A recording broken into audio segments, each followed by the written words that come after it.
নমস্কার। Gitanjali radio 90.4 FM এ আপনাদের সবাইকে স্বাগত জানাই। আজ 2রা অক্টোবর, ভারতের স্বাধীনতা সংগ্রামের অবিসংবাদী নেতা, জাতির জনক মোহনদাস করমচাঁদ গান্ধীর 156তম জন্মদিবস।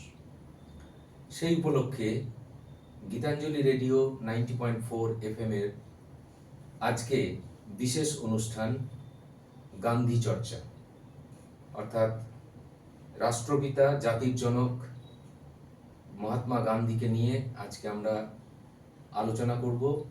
আজকে আমরা তার কথা বলবো, শুনব এবং তাকে নিয়ে আমরা যে মূল্যায়ন তার ভারতের স্বাধীনতা সংগ্রামে এবং ভারতের সামাজিক জীবনে, ভারতের ইতিহাসে তার যে অসামান্য অবদান, সেই সম্পর্কে আমরা একটুকু বোঝার চেষ্টা করব। আজকে আমাদের স্টুডিওয়, গীতাঞ্জলি রেডিও 90.4 FM এর স্টুডিওয় উপস্থিত আছেন মাননীয় শ্রী অসিত কুমার মুখোপাধ্যায়। তিনি গীতাঞ্জলি এডুকেশনাল ট্রাস্ট এর শিক্ষা প্রতিষ্ঠানের সঙ্গে যুক্ত। আজকে তিনি আমাদের সঙ্গে এসেছেন গান্ধীজিকে নিয়ে, গান্ধী পুণ্যাহে তাকে নিয়ে সবিস্তারে আলোচনা করার জন্য। অসিতবাবু, গীতাঞ্জলি রেডিওর স্টুডিওয় আপনাকে স্বাগত জানাই। আমিও আপনাকে শুভেচ্ছা নমস্কার জানাচ্ছি, আর সেই সঙ্গে আমাকে এই অনুষ্ঠানে অংশগ্রহণের সুযোগ দেওয়ার জন্য কর্তৃপক্ষকেও আমি বিশেষভাবে ধন্যবাদ জানাচ্ছি। তার ঘটনা হলো যে মহাত্মা গান্ধী, তাকে পরিমাপ করা বা তাকে বিচার করা একটা উপমা সাজিয়ে বলা যেতে পারে। যদি লবণের পুতুল সমুদ্রে লবণ মাপতে যায়, যা পরিস্থিতি, সেরকম মহাত্মা গান্ধীকে বিচার করা আমার মতন সামান্য মানুষের পক্ষে দুঃসাধ্য। তবু স্যার যখন বলছেন ওনার সম্বন্ধে কিছু আলোচনা করতে, একটু আলোচনা করা যেতেই পারে। তাই এক্ষেত্রে আমরা একজন প্রাচীন ঐতিহাসিকের মতামত নিতে পারি। একজন পাশ্চাত্য ঐতিহাসিক বলেছেন, মহাপুরুষদের চেনা সহজ, কিন্তু তাদের স্বরূপ উদ্ঘাটন করা খুব কঠিন ব্যাপার। এই সত্যটা মহাত্মা গান্ধীর ক্ষেত্রেও সমভাবে প্রযোজ্য। কারণ মহাত্মা গান্ধীকে বিভিন্ন মানুষ বিভিন্নভাবে বিচার করেছে। কেউ বলেন তিনি বিশিষ্ট রাজনীতিবিদ, কেউ বলেন তিনি একজন শিক্ষাবিদ, কেউ বলেন একজন দার্শনিক, আবার তার কর্মক্ষেত্র বা সমাজসেবামূলক কাজেও তাকে একটা অগ্রণী ভূমিকা কথা স্মরণ করেন। আবার ইংরেজরা তাকে অর্ধ ফকির বা অর্ধ নরকঙ্কাল বলেও আখ্যায়িত করেছে। তাই এক্ষেত্রে আমরা একটা প্রাচীন উপাখ্যান নিতে পারি। কয়েকজন অন্ধ মানুষ হস্তি দর্শন করতে গিয়েছে। তা যারা হাতি পায়ে হাত দিল, তারা বলছে হাতিটা একটা স্তম্ভের মতো, পিলারের মতো। আবার কেউ কানে হাত দিল, তারা বললো হাতিটা একটা কুলোর মতো। এটা কিন্তু সম্পূর্ণ হাতির স্বরূপ উদ্ঘাটন হলো না। এটা মহাত্মা গান্ধীর ক্ষেত্রে সমভাবে প্রযোজ্য। আমরা যদি মহাত্মা গান্ধীর কোনো একটা দিক নিয়েও আলোচনা করি, সেটাও বিশাল ব্যাপার, বা সেটাও বলেও শেষ করা যাবে না। তা আমরা আসবো পরে। তা স্যারের কাছে তার আর্লি এডুকেশন বা প্রাথমিক শিক্ষা সম্পর্কে আসলে গান্ধীজি সম্পর্কে কিছু বলতে গেলে বেশ কতকগুলো শব্দ বা শব্দবন্ধ আমাদের মনে আসে। যেমন সত্য, যেমন অহিংসা, যেমন সত্যাগ্রহ। তো সত্য, ন্যায় এবং অহিংসার তিনি নির্বিকল্প পূজারী ছিলেন। এ বিষয়ে তো তার প্রবলতর প্রতিপক্ষ যারা, তারাও পর্যন্ত তাকে এই বিষয়টাতে কোনোভাবে, মানে প্রশ্নাতীতভাবে তাকে মেনে নিয়েছেন।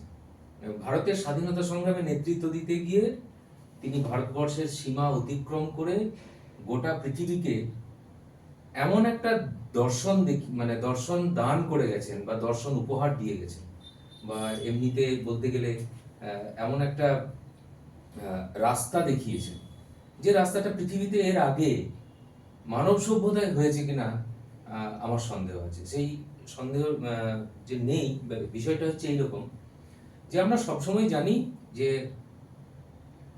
কারোর সঙ্গে লড়াই করতে গেলে, অন্যায়ের সঙ্গে যদি ন্যায়কে লড়াই করতে হয়, তাহলেও ন্যায়ের কিছু শক্তি দরকার হয়, জনবল, অর্থবল, বা আরো কিছু রসদ লাগে। যুদ্ধ করতে গেলে যেমন রসদ লাগে, আমরা তো মহাভারতের যুদ্ধ দেখেছি, সেখানে তো পাণ্ডবরা ন্যায়ের পক্ষে ছিল, আবার কৌরবরা ছিল অন্যায়ের, সর্বতভাবে তারা সবকিছুই মানে দখল করে নিয়েছিল পাণ্ডবদের। কিন্তু সেই ধর্মযুদ্ধেও পাণ্ডবদেরকে কিন্তু অর্থ, জনবল বা সেনাবাহিনী, হাতি ঘোড়া, অস্ত্রশস্ত্র সবকিছুই জোগাড় করতে হয়েছিল।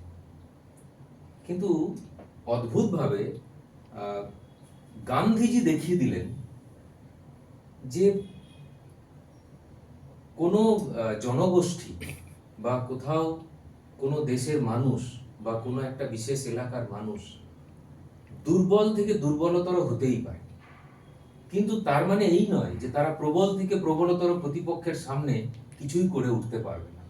তাদেরও প্রবল থেকে প্রবলতর প্রতিপক্ষকে বেগ দেওয়ার বা তাদেরকে তাদের সামনে নিজেদের দাবি, নিজেদের অধিকার বুঝে নেওয়ার যে পন্থা আছে, এই পন্থাটা তিনি দেখিয়েছিলেন। আর সেই পন্থাটা হচ্ছে ওই যে যে তিনটি শব্দ আমরা একটু আগে বললাম: সত্য, ন্যায়, অহিংসা এবং সত্যাগ্রহ। এই দিয়ে তিনি ভারতবর্ষের নিরস্ত্র, নিঃস্ব, অসহায় মানুষদেরকে এক করে তিনি দেখিয়ে দিয়েছিলেন যে প্রবল পরাক্রান্ত ব্রিটিশ, তাদের বিরুদ্ধেও লড়াই করা যায়, কোনো অস্ত্র না নিয়ে, কোনো রকম রক্তপাত না ঘটিয়ে, কোনো রকম ভায়োলেন্স বা হিংসার পথে না গিয়ে। এইটা আমার গান্ধীজি সম্পর্কে মানে মূল্যায়ন করতে গেলেই অনেক রকম ভাবে আমার বারবার মনে হয়েছে যে এই মানুষটি কিভাবে এটা করেছিলেন। ম্যাজিশিয়ান মনে হয় আমাকে মাঝে মধ্যে। তো এই যে সত্য, ন্যায় এবং অহিংসার তিনি যে নির্বিকল্প পূজারী ছিলেন, আমি মানে আমার একটু আপনার কাছে শুনতে ইচ্ছে হচ্ছে যে এই বিষয়গুলো তার মধ্যে তিনি কি বড় হয়ে এগুলোকে অর্জন করেছিলেন, নাকি ছোট থেকেই এর ঝলক দেখা গিয়েছিল? আপনি যদি একটু কিছু বলেন এই বিষয়ে। স্যার তো একটা কঠিন প্রশ্ন করলো। প্রথমেই বলি যে তার কয়েকটা ঘটনা বলতে হবে। আমরা একটা, যদি কোনো ছেলে ভালো হয় আমরা বলি তার লগ্ন ভালো, তার জিন গঠিত ভালো, এটা বিতর্কের ব্যাপার। আমরা যদি 1893 সালের 11 সেপ্টেম্বর বিবেকানন্দের ক্ষেত্রেও যাই ভাষণে, উনি কয়েকটাই ভাষণ দিয়েছিলেন শিকাগো সম্মেলনে, তখন ওই রকম বয়সী একটা ছেলেও খুব সুন্দর বক্তব্য রেখেছেন। তা বিবেকানন্দ জিজ্ঞেস করছিলেন যে ছেলেটা কে, তো জানতে পারলেন ছেলেটা হচ্ছে একটা নিগ্রো দেশের ছেলে, দুর্ধর্ষ প্রকৃতির। তারপরে এত সুন্দর স্পিচ দিয়েছে কি করে? তখন বললেন যে ওর বাবা মাকে হত্যা করছিল, ওকেও হত্যা করতো। উনি দৌড়ে এসে বিচে আমেরিকার একটা নাবিকদের জাহাজ উঠে পড়ে এবং আমেরিকায় মানুষ হয়। এবং বিবেকানন্দ বলছে ও তার মানে এক্ষেত্রে জিনটা তো কোনো কার্যকরী নয়। তা সেটা আমরা যদি ওইভাবে যেভাবে দেখি না কেন, ওনাকে আমার প্রথমেই আসতে হবে স্কুল লাইফ।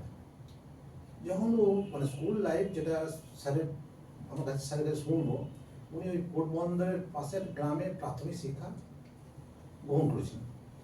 তাই একদিন একটা পরিদর্শক এসেছিলেন এবং ছেলেদের কতগুলো বানান লিখতে দিলেন। তা মহাত্মা গান্ধী একটা বানান ভুল লিখেছে। তখন মাস্টারমশাই ইশারাতে বললেন পাশের ছেলেদেরকে বানানটা ঠিক করে নিতে, কিন্তু মহাত্মা গান্ধী সেটা করলেন না, বললেন না আমি অসতবার করবো। তার মানে এক্ষেত্রে আমরা প্রমাণ করতে পারছি যে ওনার ওই সততার কিন্তু মানে তার ফ্যামিলি ব্যাকগ্রাউন্ড ক্ষেত্রেই সম্ভাবনা বেশি, বা যাদের সান্নিধ্যে এসছে তাদের দ্বারাই সেটা উপকৃত হয়ে যাবে। এক্ষেত্রে আরেকটা উপমা আমরা দিতে পারি, যেটা সত্যাগ্রহ বা অনশন যেটা বলি। ওনার মা পুতুলিবাই মাঝে মাঝে উপোস করতেন, আর যখন উপোস করতেন একদিন দুদিন, তখন ওই মোহনবাদ তখন বাচ্চা ছেলে ওকে বলতেন, ওনার নাম ছিল মোহনদাস করমচাঁদ গান্ধী, ওর বাচ্চাকে বলতো যে তুই দেখবি সম্ভবত তারা বা চাঁদ যেন সম্বন্ধে উঠলে যেন বলবি সম্বন্ধে চাঁদি হবে, যে চাঁদটা যদি ওঠে তাহলে আমি খবর দিবি, তাহলে আমি জল পান করতে হবে। একদিন কি হলো, মহাত্মা গান্ধী যে ওখানে দাঁড়িয়ে আছে চাঁদ দেখার জন্য, চাঁদ উঠলেই মাকে খবর দেবে, তার মা দুদিন উপোস করে আছে, অনশন করে আছে, খাবে নিয়েছে। এবার মাকে দৌড়ে ডাকলো যে চাঁদ উঠেছে। এবার মা যখন ছুটে মানে গেল, তখন দেখলো যে মেঘে ঢাকা পড়ে গেছে। তখন মহাত্মা গান্ধী খুব কাঁদতে লাগলেন যে মা দুদিন ধরে খায় নাই, আর আমাকে এত দায়িত্ব দিল, আমি মাকে চাঁদ দেখা করবো।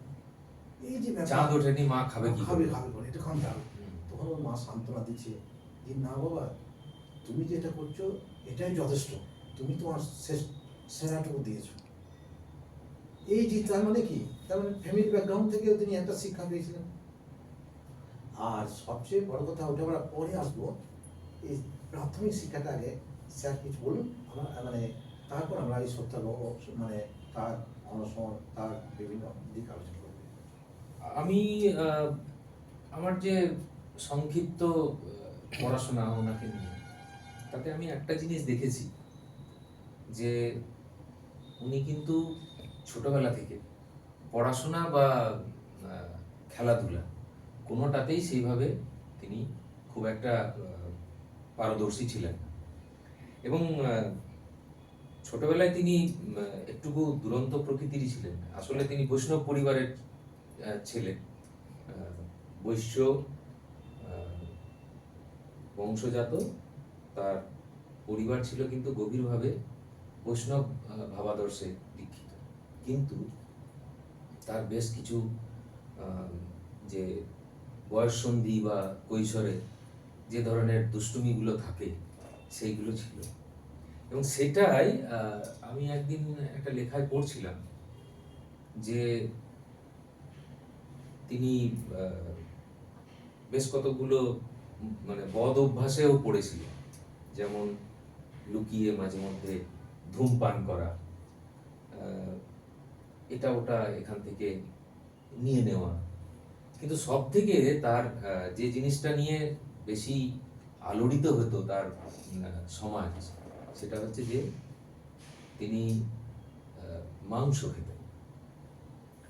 কিন্তু এই সমস্তগুলোই একদম উধাও হয়ে গেল যখন তিনি বিলেত যাওয়ার প্রস্তুতি নিচ্ছেন। তো তিনি তো তার বাবার চতুর্থ বিবাহজাত সন্তান ছিলেন, fourth wife, he was the son of fourth wife of his father. Kasturba Putlibai was the fourth wife of his father. তো সেই সময় বিলেত যাওয়ার সময় বাড়িতে তো একদম তার মা একদম বেঁকে বসেছিল যে না, এই ছেলে এখানেই এত দুষ্টুমি করে ছোট থেকে, এ তো বিলেতে গেলে আর আমার কিচ্ছু করার থাকবে না, এ একদম উচ্ছন্নে যাবে, একবারেই পরিবারের সবকিছু শেষ হয়ে যাবে। কিন্তু তিনি তো একদম হেলবেন্ট বসে আছেন, একদম যাবেনি। কারণ খেলাধুলা পড়াশোনার বাইরে তার মাথায় তখন ঢুকে গিয়েছে যে কিছু একটা করতে হলে ব্যারিস্টারি করাটাই সব থেকে ভালো, সেটা করলে নাকি সমাজে বেশি গুরুত্ব পাওয়া যায়। সুতরাং তিনি যাবেন। যাই হোক, তার মাকে কিন্তু তিনি 3টি প্রতিজ্ঞা করেছিলেন। সেটা হচ্ছে যে ওখানে তিনি কোনোভাবেই কোনো মানে কি বলবো, মদ মাৎসর্য জাতীয় কোনো নেশার ছোঁবেন না, কোনো মহিলার সংসর্গে আসবেন না, তিনি দেশে ফিরে বিবাহ করবেন, এবং আরো বেশ কতগুলো পারিবারিক বিধিনিষেধ সম্মত প্রতিজ্ঞা তিনি করেছিলেন। প্রতিজ্ঞা করার পরে বিলেতে পড়াশুনো করতে গিয়ে তিনি কিন্তু প্রত্যেকটি প্রতিজ্ঞা অক্ষরে অক্ষরে পালন করেছিলেন। তিনি দেশে ফিরে এসেছেন, এবং আমি যদি ভুল না হই, তিনি বিদেশে গিয়েই প্রথম ভাগবত গীতা পাঠ করেছিলেন। এবং শুধু গীতা নয়, পাশাপাশি তিনি কোরআনের অনুবাদ পড়েছিলেন। তারপরে টলস্টয় যে খ্রিস্টান ধর্ম নিয়ে বেশ কিছু লেখালেখি করেছিলেন, তার মধ্যে একটা বই আমার মনে পড়ছে, the kingdom of God is within you, এই যে টলস্টয়ের যে বইটা তার জীবনে একদম ভীষণভাবে তাকে প্রভাবিত করেছিল। সেই সব পড়াশুনো করার পর তার মনে যেন একটা স্পিরিচুয়ালিটিটা ওইখানেই যেন শেপ আপ হয়েছিল, ওইখানেই যেন তৈরি হয়েছিল। তারপর তো তিনি দেশে ফিরলেন এবং দেশে ফিরে তিনি আইনজীবী হিসাবে নিজের কর্মজীবন শুরু করবার প্রচেষ্টা করতে লাগলেন। আমার মনে হয় এই আইনজীবী হিসাবে যে বা বিলেতে যাত্রা, এইটা সম্পর্কে আপনি যদি একটু আলোকপাত করেন তো খুব ভালো হয়। এখানে তার আগে বলি যে তিনি ওই পোর্ট বন্দরের কাছে একটা গ্রামে প্রাথমিক শিক্ষা গ্রহণ করেছিলেন। তারপর আহমেদাবাদেও তিনি কিছুদিন শিক্ষা চর্চা করেছিলেন এবং এরপর বোম্বাইয়ে তিনি প্রবেশিকা পরীক্ষা পাস করার পর ইংল্যান্ডে যান। ইংল্যান্ডে গিয়ে তিনি বিভিন্ন অসুবিধার সম্মুখীন পড়লেন। প্রথম কথা হচ্ছে উনি নিরামিষভোজী, কিন্তু ওখানে এমন কোনো হোটেল তিনি পাচ্ছেন না যেখানে নিরামিষ খাবার পাওয়া যায়। তখন কয়েকদিন ওনার মানে অভুক্ত অবস্থায় দিন কাটে এবং শরীর খুব খারাপ হয়ে যায়। তখন সেটা থেকে তিনি বেরিয়ে আসার চেষ্টা করলেন, আর ওই হতাশা কাটাবার জন্য তিনি একটা নাচের স্কুলে ভর্তি হলেন আর গান চর্চা বা সঙ্গীত চর্চাও শুরু করলেন। কিন্তু তার সঙ্গীত চর্চা বা নৃত্য কোনোটাই সাফল্য অর্জন করল না। তাহলে কি এর কোনো একটা ভালো ফল নেই? অবশ্যই আছে।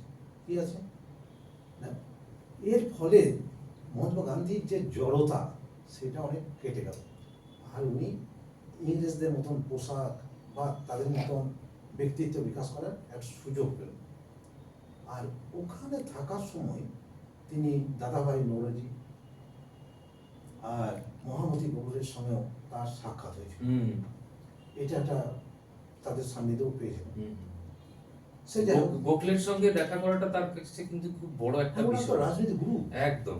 তাহলে যখন গোখলের কথা বললেন ওখানে বলি মানে গুরু কিরম, মহামতি গোখলেও যখন একটা স্কুলে পড়তেন তার মাস্টারমশাই কতগুলো অঙ্ক করতে গিয়েছে বাড়িতে। আচ্ছা। এবার পরের দিন দেখা যাচ্ছে কোনো ছাত্র করে আসে নাই, কেবল ওই গোখলেই অঙ্কটা ঠিক রাইট করেছে। মাস্টারমশাই খুব প্রশংসা করছে, আর গোখলে তো খুশি হবে, খুশি না হয়েও কাঁদতে লাগলেন। মাস্টারমশাই দিচ্ছে কি ব্যাপার, আমিও প্রশংসা করছি, তো প্রশংসা শুনে কোথাও আনন্দিত হবে না, তিনি কাঁদতে শুরু করেন। বলে কী হতো কাঁদছো? বলছে না স্যার, এই অঙ্কটা আমিও পাইনি, আমার দাদা করে দিয়েছে। তখন বলছে এই যে তোমার সত্য কথা, এইটাই তোমার তো মত। তার রাজনৈতিক গুরু মানে কাকে বলে, মানে যে নিয়েও যেমন সত্যকে ধরে আছেন উনিও তাই প্রথম থেকে ব্যাপারটা। এটা বিরাট প্রভাব। আমি যেটা টলস্টয়ের কথা বললেন, ওনার তো ওনার দর্শনকে তো গভীরভাবে প্রভাবিত করেছিল। এবার যাই হোক, ওখানে তো পড়াশোনা আমাদের এবার তো ভারতের, কিন্তু দুর্ভাগ্যের বিষয় তিনি আইন ব্যবসা সেবা। আমি আপনাকে একটুকু আপনার কাছে আমি জানতে চাইবো, একটু থামালাম। সেটা হচ্ছে যে উনি যখন ইংল্যান্ডে পড়াশোনা করতে গেলেন, আইন পড়াশোনা করতে গেলেন ল নিয়ে,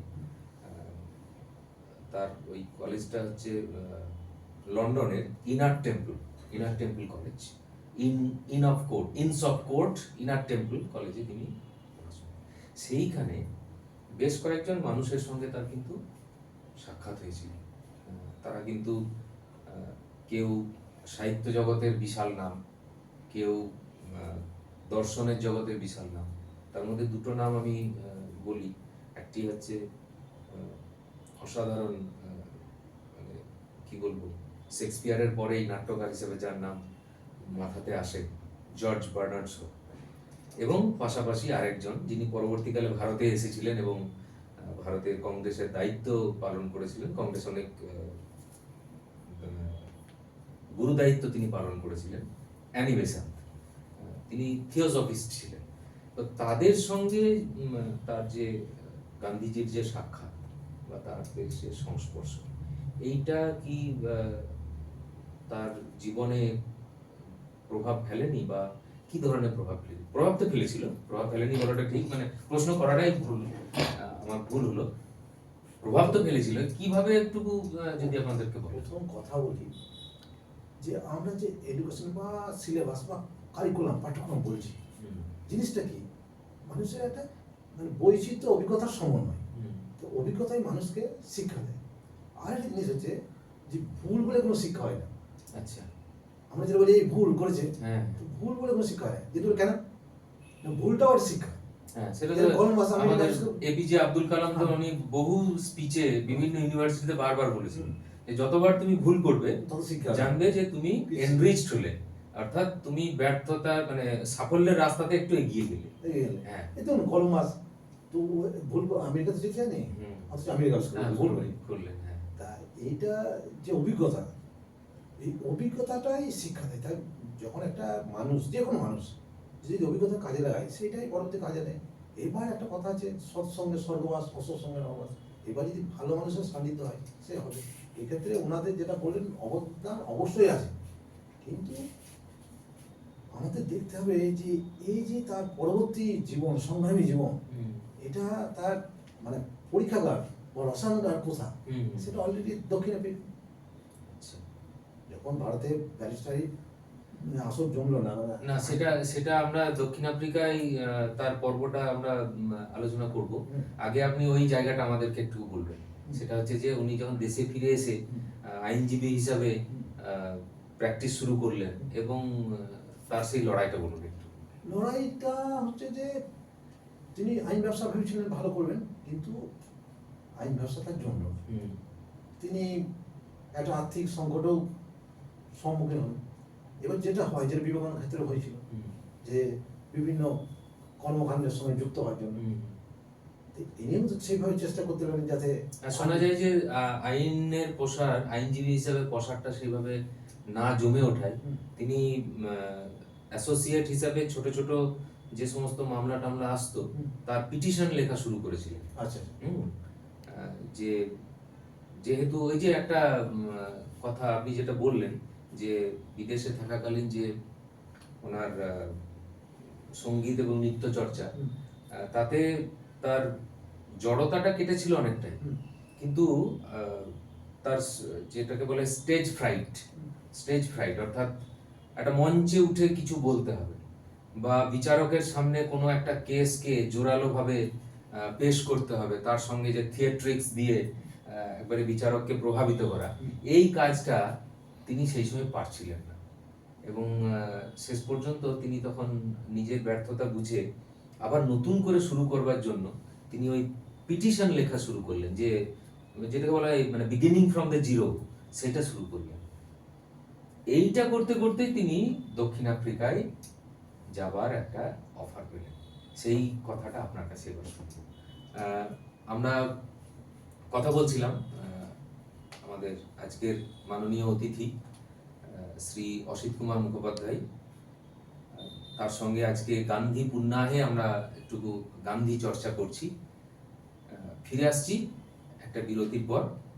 শুনতে থাকুন গীতাঞ্জলি রেডিও 90.4 FM।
ফিরে এলাম বিরতির পরে।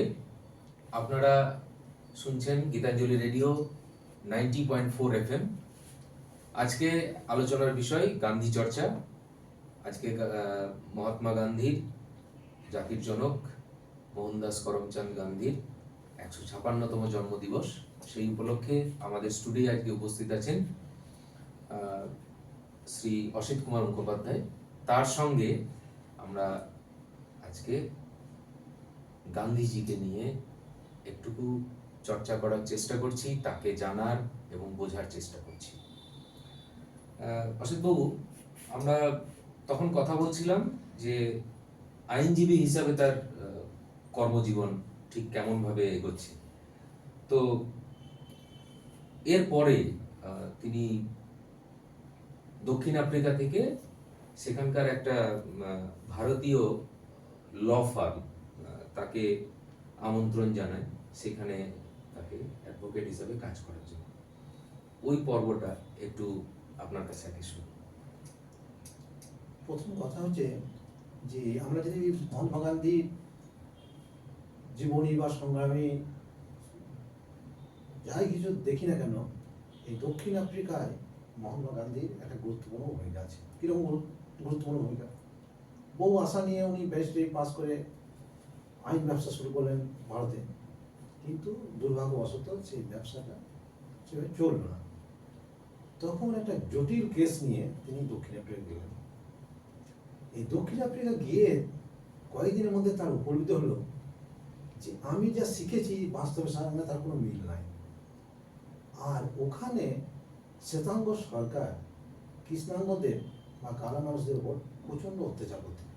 সেখানে তো প্রচুর ভারতীয় ছিল। হ্যাঁ, ভারতীয়। দক্ষিণ আফ্রিকায় প্রচুর ভারতীয় ছিল, মানে মারাঠি থেকে আরম্ভ করে শ্রমিক, বাঙালি প্রচুর ছিল, শ্রমিক বা এমনি খেটে খাওয়া মানুষ।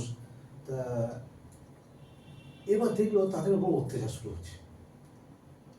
এইটা তিনি বুঝলেন, তাহলে ভারতেও তো ইংরেজ শাসন আছে, তাহলে ভারতবাসীও তো পরাধীন হয়ে আছে, তাদেরও তো খুব অত্যাচার আছে। এইটা ওনাকে শিক্ষা দিতেন। আর ইংল্যান্ডে বা বিলেতে পড়ার সময়ও তিনি বিভিন্ন মানুষদের সান্নিধ্যে এসেও তিনি কিছু উপলব্ধি করেছেন। সেইটার প্রতিফলন হচ্ছে দক্ষিণ আফ্রিকা। তখন তো এটা চলতে পারে না।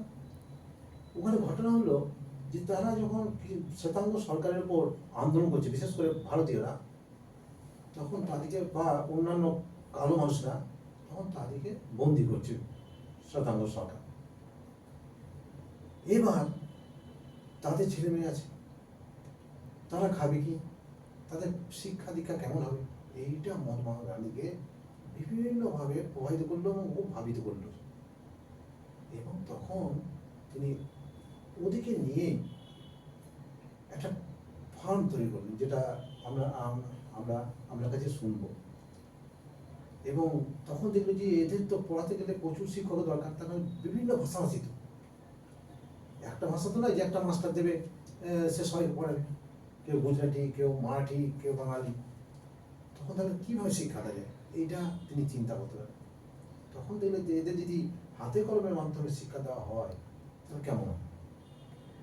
এইভাবে তার শিক্ষা, এই হাতে কলমের শিক্ষার ব্যাপারটা তিনি কিন্তু শেষ দিন পর্যন্ত তার বিশ্বাসের জায়গা থেকে তিনি রেখে দিয়েছেন যে কোনো শিক্ষায় পুঁথিগত বা শুধুমাত্র বই পড়ে বা যেটাকে বলে স্কলাস্টিক স্টাডি, সেইটা করে কিন্তু শিক্ষা সম্পূর্ণ হয়।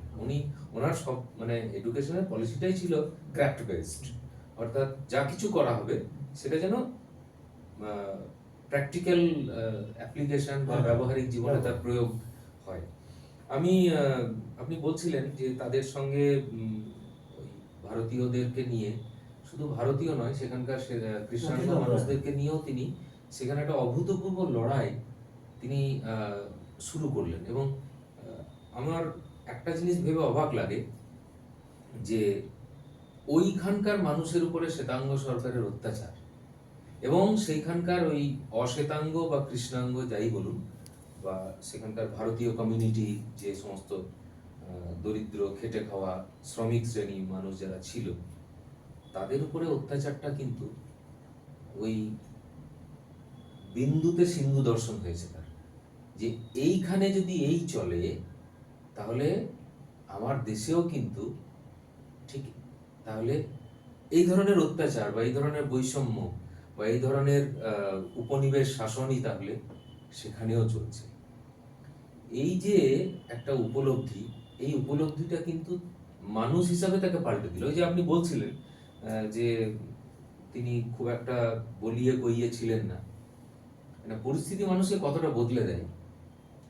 যে মানুষ ওই যে স্টেজ ফ্রাইট ছিল, তিনি ভালো করে গুছিয়ে বলতে না পেরে পিটিশন বা অন্যান্য যে সমস্ত ড্রাফট করার কাজে নিজেকে ব্যস্ত রেখেছিলেন, সেই মানুষটি হয়ে উঠলেন ওই সমস্ত বোবা বা বাকহীন বা যে সমস্ত মানুষগুলা অত্যাচারের মুখে নিজেদের বক্তব্য রাখতে পারে না বা নিজেদের কথাটুকু বলতেও পারে না, তাদের সবার তিনি মুখপাত্র হয়ে উঠলেন।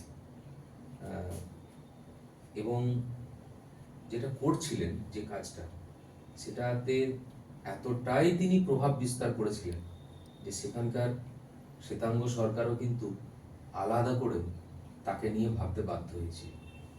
আর তার কিছু সরাসরি ব্যক্তিগত অভিজ্ঞতাও তার জীবনে ছিল বইকি। আমরা তো সবাই জানি যে তিনি যখন ডারবান থেকে প্রিটোরিয়া যাচ্ছিলেন ট্রেনে, তো সেই ট্রেনে তিনি আইনজীবী, তখন রোজগার ভালোই করেন, ফার্স্ট ক্লাস কম্পার্টমেন্টের টিকিট তিনি কেটে সেখানে বসেছিলেন। কিন্তু সেখানকার শ্বেতাঙ্গ টিকিট পরীক্ষক এবং অন্যান্য রেল কর্তৃপক্ষের অফিসাররা তাকে নিষ্ঠুরভাবে, নির্দয়ভাবে পিটার মারিসবার্গ বলে যে স্টেশন আছে, সেই স্টেশনে তার সমস্ত ব্যাগেজ, তার ব্যাগপত্র সমেত তাকে একদম আক্ষরিক অর্থে ছুঁড়ে ফেলে দিয়েছিল। এবং এই ছুঁড়ে ফেলে দেওয়ার পর মানুষ সচরাচর যে এইভাবে যন্ত্রণা ক্লিষ্ট হয়ে যে তিনি প্রতিবাদে মুখর হয়ে উঠেছিলেন তা নয়। কি অদ্ভুতভাবে সেই স্টেশনে তিনি চুপচাপ বসে খুব বিষণ্ণ হয়ে বসে থেকে গিয়েছিলেন যে আমার উপরে এই করেছে, আমাকে এই করেছে, আমাকে এইভাবে ঠেলে ফেলে দিয়েছে, আমাকে আমার টিকিট থাকা সত্ত্বেও আমাকে ট্রেন থেকে এইভাবে ছুঁড়ে ফেলে দিয়েছে। না, এই ধরনের কোনো চিৎকৃত অভিযোগ তিনি কিন্তু সেই সময় করেন। এই জায়গা থেকেই তার ওই সত্যাগ্রহের বিষয়টা আমরা জানি। আর একটা জিনিস আমার মনে পড়ছে, একইভাবে তিনি একবার ওই যেটাকে বলা হয়ে থাকে তখনকার দিনে, ওটাকে এতটা মোটর গাড়ি তখন তো হয়নি, যেটাকে বলে ক্যারেজ, একটা গাড়িতে ঘোড়ায় টানা গাড়ি বা কিছু একটা হবে, সেইখানে তিনি ভেতরের সিটে বসেছিলেন। হঠাৎ করে গাড়ির ড্রাইভার তাকে বললো যে ফুটবোর্ডে যান, অর্থাৎ যে জায়গাটাতে পা দিয়ে উঠে গাড়ির ভেতরে ঢোকা হয়, বললো আপনি ওখানে গিয়ে দাঁড়াবেন, ওই ফুটবোর্ডে গিয়ে আপনি ওটা ধরে দাঁড়িয়ে থাকবেন, যারা শ্বেতাঙ্গ গাড়ির প্যাসেঞ্জার তারা ভেতরে বসবে, আপনার কিন্তু ভেতরে জায়গা হবে না। তিনি সেটা করতে রাজি নন। কি অদ্ভুতভাবে সেই ড্রাইভার গান্ধীজির উপরে শারীরিকভাবে তাকে নিগ্রহ করে মানে তাকে মারধর করে, এবং সেখানে আরো অন্যান্য শ্বেতাঙ্গ মানুষরা এসে যোগ দেয়। মজার ব্যাপার হলো, এটা জানার পর যখন অন্যান্য তার অ্যাসোসিয়েট উকিলরা ছিলেন, তারা যখন এই কমপ্লেনটা বিচারকের কাছে এবং অন্যান্য কর্তৃপক্ষের, ঊর্ধ্বতন কর্তৃপক্ষের কাছে তিনি যখন তার নামে, মানে তার অভিযোগটা করলেন যে আমাদের মোহনদাস করমচাঁদ গান্ধীকে এইভাবে নিগ্রহ করা হয়েছে, এর আইনি ব্যবস্থা নেওয়া হবে, এখানেই দ্য মেকিং অফ গান্ধী এই জিনিসটা তখন দেখা গেল। কি বললেন তিনি, যে আমি এখানে লড়াই করছি অসংখ্য মানুষ, অশ্বেতাঙ্গ কৃষ্ণাঙ্গ মানুষদের, যারা আমার মতন মার রোজ খায় বা প্রতিনিয়ত খাচ্ছে, তার তুলনায় আমারটা খুব বেশি কিছু নয়। আমি তাদের হয়ে কেসটা লড়ছি, তাদের হয়ে আমি লড়াই করছি। আমার ব্যক্তিগত নিগ্রহটা এখানে একদমই গুরুত্বপূর্ণ নয়। যারা আমাকে মেরেছে তারা ভুল করেছে, আমি মার খেয়েছি, আমি কিন্তু অনেক বড় লক্ষ্য নিয়ে এগোচ্ছি। এই ব্যক্তিগত বিষয়টা আমি কোর্টে তুলে আদালতের সময় নষ্ট করতে পারব না। এই এই যে বলে না যে সত্য, অহিংসা এবং ন্যায়, গান্ধীজির মধ্যে আমাদের এই জিনিসটা সাউথ আফ্রিকায় না গেলে তার হয়তো হতো না। গান্ধীজির সাউথ আফ্রিকা যাওয়াটা ভারতবর্ষের কাছে আমি তো বলবো অন্যতম বড় আশীর্বাদ। যদি তিনি সাউথ আফ্রিকা, দক্ষিণ আফ্রিকায় না যেতেন, আমরা কি এই গান্ধীজিকে পেতাম? আমার কিন্তু একটু সন্দেহ আছে। এবার সেখানে গিয়ে তিনি 1894 সালে আমরা জানি যে নেটাল ইন্ডিয়ান কংগ্রেস তিনি স্থাপন করলেন, এবং তারপরে সেখানে 1904 থেকে 1915 সাল পর্যন্ত তার যে কর্মকাণ্ড সেটা কিন্তু দারুণভাবে তার জীবনকে আন্দোলিত করলো এবং মহানতা প্রদান করলো। শ্যাম বেনেগালের একটা সিনেমা আছে, the making of Gandhi. Rajit Kapoor সেখানে অভিনয় করেছেন। এই বিষয়টা খুব সুন্দরভাবে সেখানে দেখানো হয়েছে। দ্য মেকিং অফ গান্ধী, অর্থাৎ যে গান্ধীকে পৃথিবী চেনে, যে গান্ধীকে আমরা চিনি, যে সত্য, ন্যায়, অহিংসার পূজারী গান্ধীকে আমরা চিনি, সেই গান্ধী আসলে কিন্তু দক্ষিণ আফ্রিকায় সাধারণ মোহনদাস করমচাঁদ গান্ধী মহান মহাত্মা গান্ধীতে রূপান্তরিত হয়েছে। আমি আপনার কাছে ওই 1904 থেকে 1915 মধ্যে দক্ষিণ আফ্রিকায় যে তার কর্মজীবন, সেখানে তিনি 2টি ফার্ম তৈরি করেছিলেন পরপর, এই সম্পর্কে একটু শুনতে চাইছি। ওখানে দক্ষিণ আফ্রিকা থেকে তিনি ওই যেটা আপনি বললেন একটা সংস্থা গঠন করলেন বিভিন্ন ইতে, আর কিছু ছেলে মেয়েদের ওই কর্মকেন্দ্রিক শিক্ষা নিয়েও তাদের, যারা যে সমস্ত বাবা মারা শ্বেতাঙ্গ সরকারের অত্যাচারে বন্দী ছিলেন, তাদেরকে সেই ফ্যামিলির কিছু দায়িত্ব তিনি নিয়েছিলেন। এবং সেখানে যে ফার্মগুলা, সেখানে ছেলেদের কিছু কাজ, বাগান তৈরি করা, হাতের কাজ, এই কাজগুলা দেওয়ার ব্যবস্থা করে। তাতে কি হতো, ছেলেরা খুব আনন্দ পেত এবং জিনিসটা খুব সুন্দরভাবে এগিয়ে নিতে লাগলো। আর যেটা বলছেন, যেখানে আমি আরেকটা কথা অ্যাড করছি এখানে, যেটা আপনি বললেন যে দক্ষিণ আফ্রিকায় তিনি যে জড়তা ছিল এই আন্দোলনের ফলে, তার মধ্যে একটা আলাদা ব্যক্তিত্ব ফুটে উঠল। একদম। এই ক্ষেত্রে আমার কতগুলো নাম মনে পড়ছে বিখ্যাত। আচ্ছা, যেটা বললেন না, কথা ঠিক বলতে অত নির্ভর, এরকম নামে কথা সম্ভবত ডিমেসথিনিস। আচ্ছা, উনি ছিলেন তোত্তা, কথা ঠিক মতো বেড়ে যান, খুব সাদা সিধে ছেলে, লোক ছেলেরা সব লোকে হাসতো, ঠাট্টা করতো, তার মধ্যেও তো একটা লজ্জাবোধ আছে। সে তখন তার জন্য হিতাকাঙ্ক্ষী বা যাকে মাস্টারমশাই বলা যায়, তাকে ব্যাপারটা বলি, বলে ঠিক আছে আমি তোকে দেখছি। এবার সে ওই ডিমেসথিনিসকে মুখে কাপড় উপরে বলতো কথা বল, ইয়ে কর।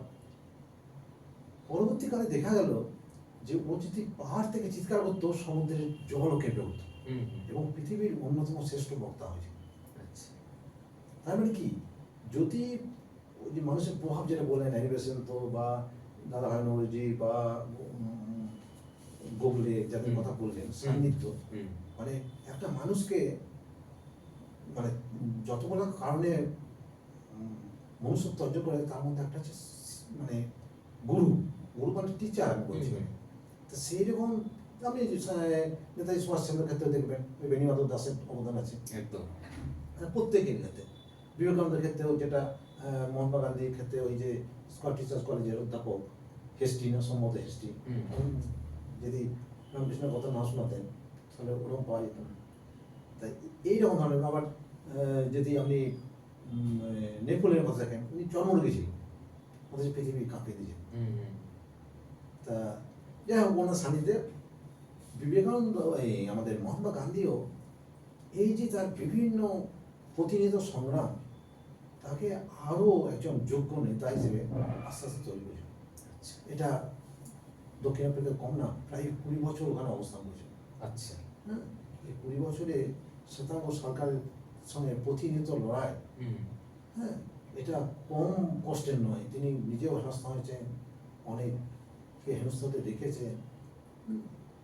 মানে এটা আপনাদের বলে শেষ করা যাবে না। এখানে ওই বিভিন্ন যে দার্শনিকদের বলেন টলস্টয় বা অন্যান্য, ওনাদের দার্শনিক চিন্তা তাকে গভীরভাবে প্রভাবিত করেছে। রাস্কিন, জন রাস্কিন, হ্যাঁ, আমি বলতে যাচ্ছিলাম যে 1904 সালে তিনি একটা ফার্ম তৈরি করেছিলেন নেটালে। নাটালে তিনি যে ফার্মটা তৈরি করেছিলেন তার নাম হচ্ছে ফিনিক্স ফার্ম। ফিনিক্স ফার্ম 1904 সালে তিনি প্রতিষ্ঠা করেন। কিন্তু ফিনিক্স ফার্ম প্রতিষ্ঠা করার আগে যদি কোনো বই তাকে এই বিষয়ে প্রভাবিত করে বা অনুপ্রাণিত করে, সেটা হচ্ছে জন রাস্কিনের unto this last. Unto this last John রাস্কিনের একটা মানে অসামান্য একটা সাহিত্য কীর্তি। সেই বইটি গান্ধীজিকে এতটাই প্রভাবিত করে যে সেই বইয়ের যে প্রিন্সিপল, সেখানে যে বিষয়গুলোকে উত্থাপন করা হয়েছে, প্রতিষ্ঠা করার চেষ্টা করা হয়েছে, যে হাই আইডিয়ালিজম সেই বইটি থেকে বেরিয়ে আসছে, সেইটা তিনি আত্মস্থ করে তার উপরে ভিত্তি করে নাটালে আনটু দিস লাস্ট পড়ার পর ফিনিক্স ফার্ম এটি তৈরি করা। মজার ব্যাপার হলো, ঠিক তার 2 বছর পর 1906 সালে যখন তৎকালীন দক্ষিণ আফ্রিকার শ্বেতাঙ্গ সরকার একটা বৈষম্যমূলক আইন এনেছিল। সেই আইনটা হচ্ছে যে প্রত্যেক ভারতীয়কে, ওখানে যতজন ভারতীয় আছে তাদেরকে রেজিস্ট্রেশন করাতে হবে, এবং আরো কিছু আপত্তিকর বিষয় সেই জায়গায় সেই আইনটিতে ছিল। অর্থাৎ তাদেরকে বিভিন্নভাবে যাতে করে দ্বিতীয় তো নয়, তৃতীয় শ্রেণীর নাগরিক করে রাখা হয়, তাদের সমস্ত ভাবে যাতে করে বঞ্চনা মধ্যে দিয়ে তাদেরকে যেন তারা কোনোভাবে যেন মাথা তুলতে না পারে।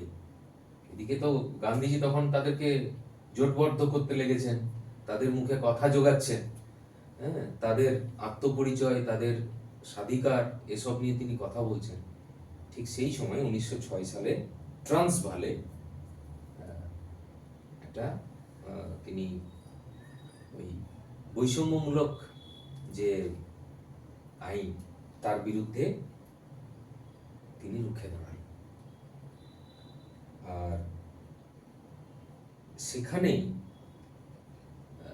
সম্ভবত প্রথম গান্ধীজি সত্যাগ্রহ প্রথমবারের জন্য অনুশীলন করলেন। এই সত্যাগ্রহ অর্থাৎ ডেডিকেশন টু ট্রুথ, সত্যের প্রতি অবিচল থাকা, সত্যের প্রতি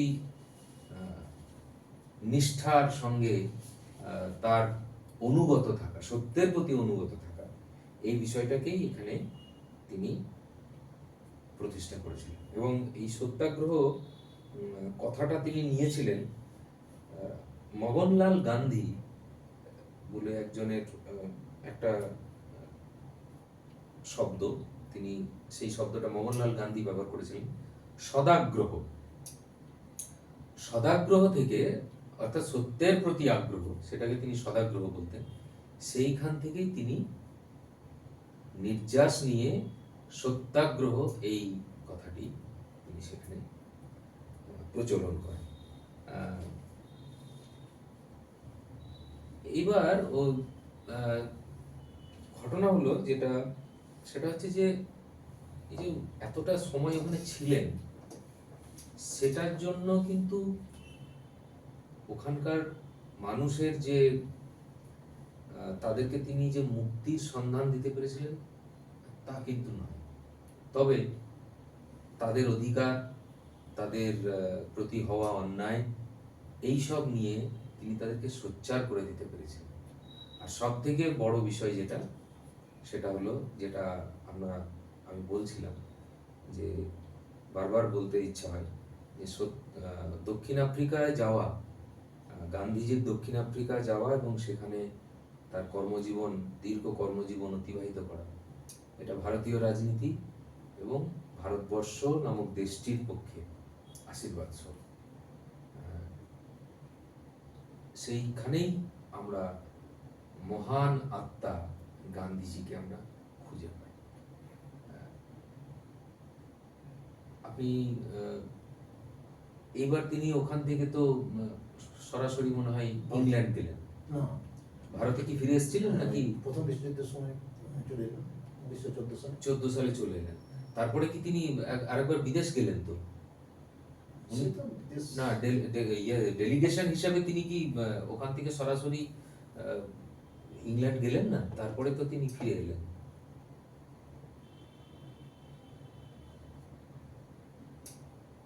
আমরা যেটুকু জানি যে দক্ষিণ আফ্রিকা থাকা হ্যাঁ, হ্যাঁ, হ্যাঁ। বিশ্বযুদ্ধ হলো। বিশ্বযুদ্ধ শুরু হলো তখন 1914 সালে। ভারতের রাজনীতি হ্যাঁ, হ্যাঁ, একদম। তখন তো গোটা পৃথিবী আন্দোলিত হলো। তিনি তখন ভারতবর্ষে আর ফিরে এলেন। এমনি ধরুন কোথাও যাওয়াটা তো অস্বাভাবিক না, হ্যাঁ, হ্যাঁ। সেটা যেতেই পারেন, কিন্তু সেইভাবে আমার এই চেষ্টা। তারপরে তো 1914 সালেই মনে হয় লন্ডনে একবার গোপাল কৃষ্ণ গোখলের সঙ্গে তার সাক্ষাৎ হয়েছিল, এবং 1914 সালে আরো একটি উল্লেখযোগ্য ঘটনাও ঘটেছে। সেটা হচ্ছে যে তিনি শান্তিনিকেতন এসেছিলেন। হ্যাঁ, ওটা যখন ভারতে ফিরে এলেন 1914-তে, তখন মহাত্মা গান্ধীকে ওনার রাজনৈতিক গুরু গোপাল কৃষ্ণ গোখলে ও ভারত পরিক্রমা করতে বলে। আচ্ছা। সেই ভারত পরিক্রমা করার সময় তখন শান্তিনিকেতন এসেছেন এবং খুব মুগ্ধ হয়েছেন। আর একটা জায়গা ওনাকে খুব মুগ্ধ করেছিল, মধ্যপ্রদেশে বিদ্যা মন্দির, বিদ্যা মন্দিরের পরিকল্পনা। আচ্ছা, আচ্ছা। ওটা এমনভাবে তৈরি হয়েছিল, মানে বিদ্যালয় প্রতিষ্ঠা, মানে গ্রামকে নিয়ে, মানে টোটাল ওই অঞ্চলটা নিয়েই তার ভরকেন্দ্র ওই বিদ্যালয়। ওইটা দুটো জিনিস মহাত্মা গান্ধীকে খুবই আকর্ষণ করেছিল, এবং পরবর্তীকালে শিক্ষার ক্ষেত্রেও আমরা সেখানে যাব, সেখানে আমরা সেটা নিয়ে আমরা পরবর্তীকালে তো বিস্তারিত আলোচনা করব।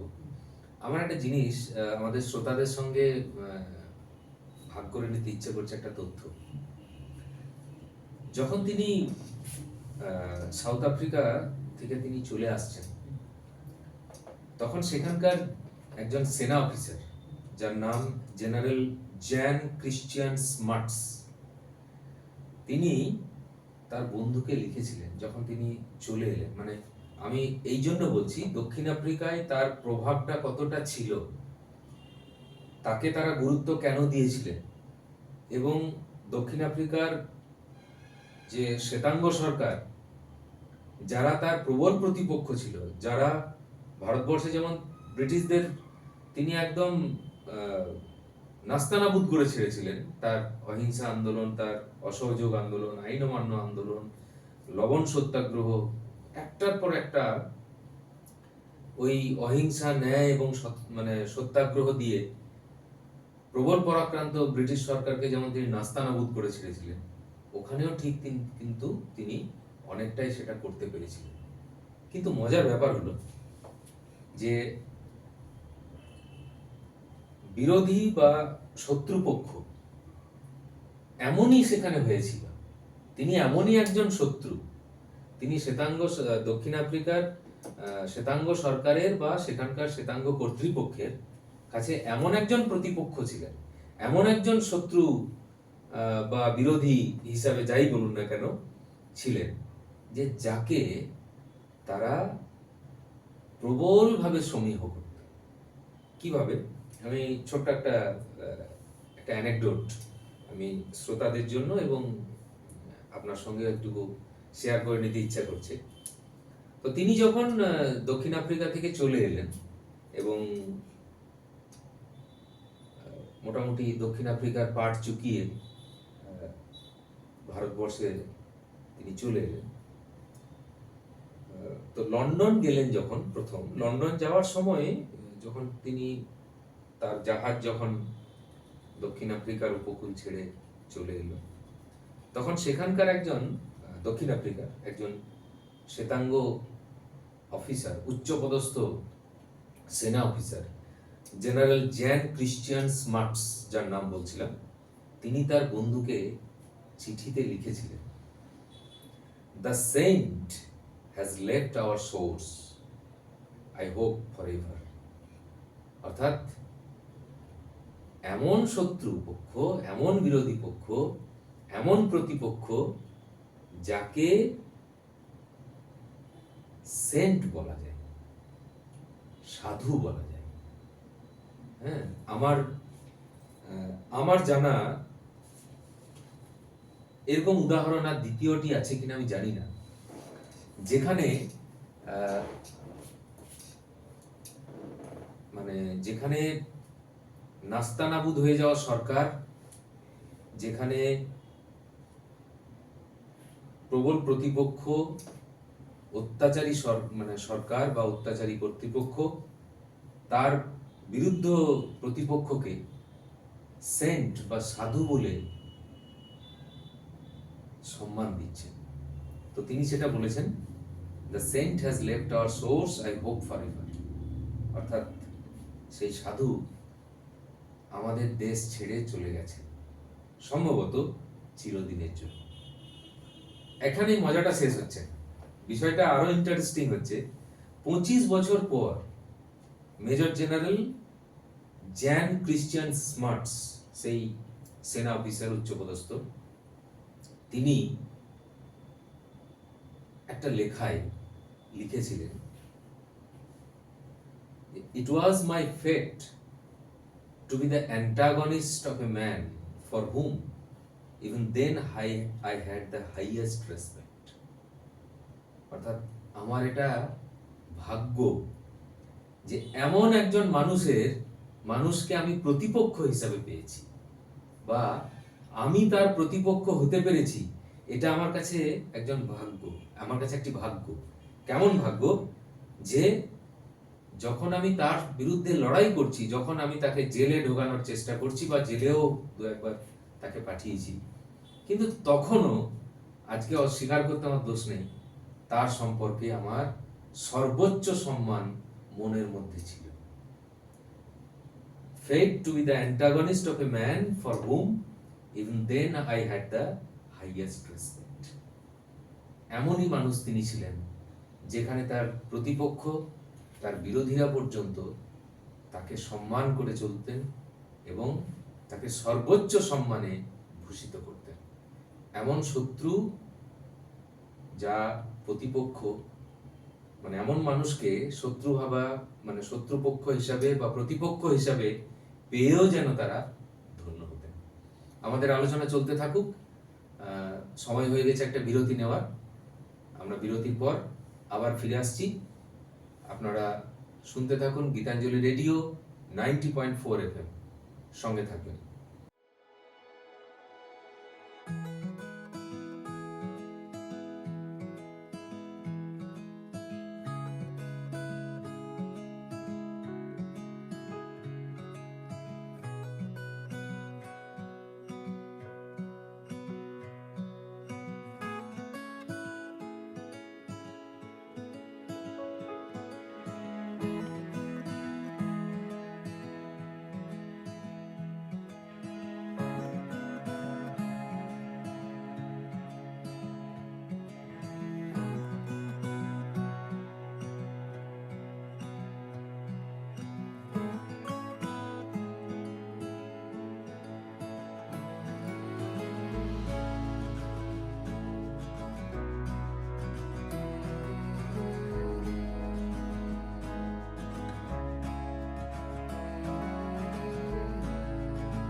ফিরে এলাম বিরতির পর। আপনারা শুনছেন গীতাঞ্জলি রেডিও 90.4 FM। আজ 2রা অক্টোবর, মহাত্মা গান্ধীর 156তম জন্মদিনে গীতাঞ্জলি রেডিওর আজকের অনুষ্ঠান গান্ধী চর্চা। আমরা আলোচনা করছি গান্ধীর জীবন, তার কর্ম এবং ভারতের স্বাধীনতা সংগ্রাম তথা সামাজিক জীবনে তার অসামান্য অবদান নিয়ে। আমাদের সঙ্গে আজকে স্টুডিওয় আছেন মাননীয় শ্রী অসিত কুমার মুখোপাধ্যায়। অসিত বাবু, দক্ষিণ আফ্রিকা পর্ব নিয়ে আমরা সবিস্তারে আলোচনা করলাম। দক্ষিণ আফ্রিকা থেকে দেশে ফিরে এলেন 1914 সালে, তাই তো? 1914 সালে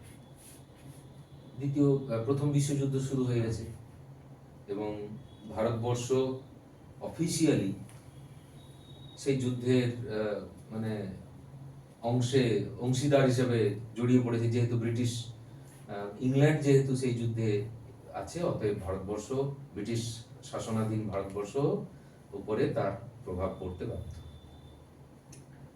দেশে ফেরার পর তিনি কিভাবে ভারতের স্বাধীনতা সংগ্রামে নিজেকে রত করলেন, নিজেকে মানে ব্যস্ত রাখলেন বা নিজে জড়িয়ে পড়লেন, এই সম্পর্কে আপনি একটু আলোকপাত করুন। তার একের পর এক যে আন্দোলন, জওহরলাল নেহরুর সঙ্গে দেখা হলো 1916 সালে। ঘটনা হচ্ছে যে প্রথম বিশ্বযুদ্ধ শুরু হলো, অনেকেই আবেদন করেছিল যাতে মহাত্মা গান্ধী দেশে ফিরে আসুক। এবার তিনি প্রথম বিশেষ করে 1914 সালে দেশে ফিরে এলেন। আর সেই টাইমে গোটা পৃথিবীতে তখন প্রথম বিশ্বযুদ্ধ, আর পৃথিবীর বিভিন্ন দেশ, ইংল্যান্ড, ফ্রান্স, রাশিয়া, জার্মানি প্রমুখ দেশ তো যুদ্ধে জড়িয়ে পড়ল। দেশে আসার পর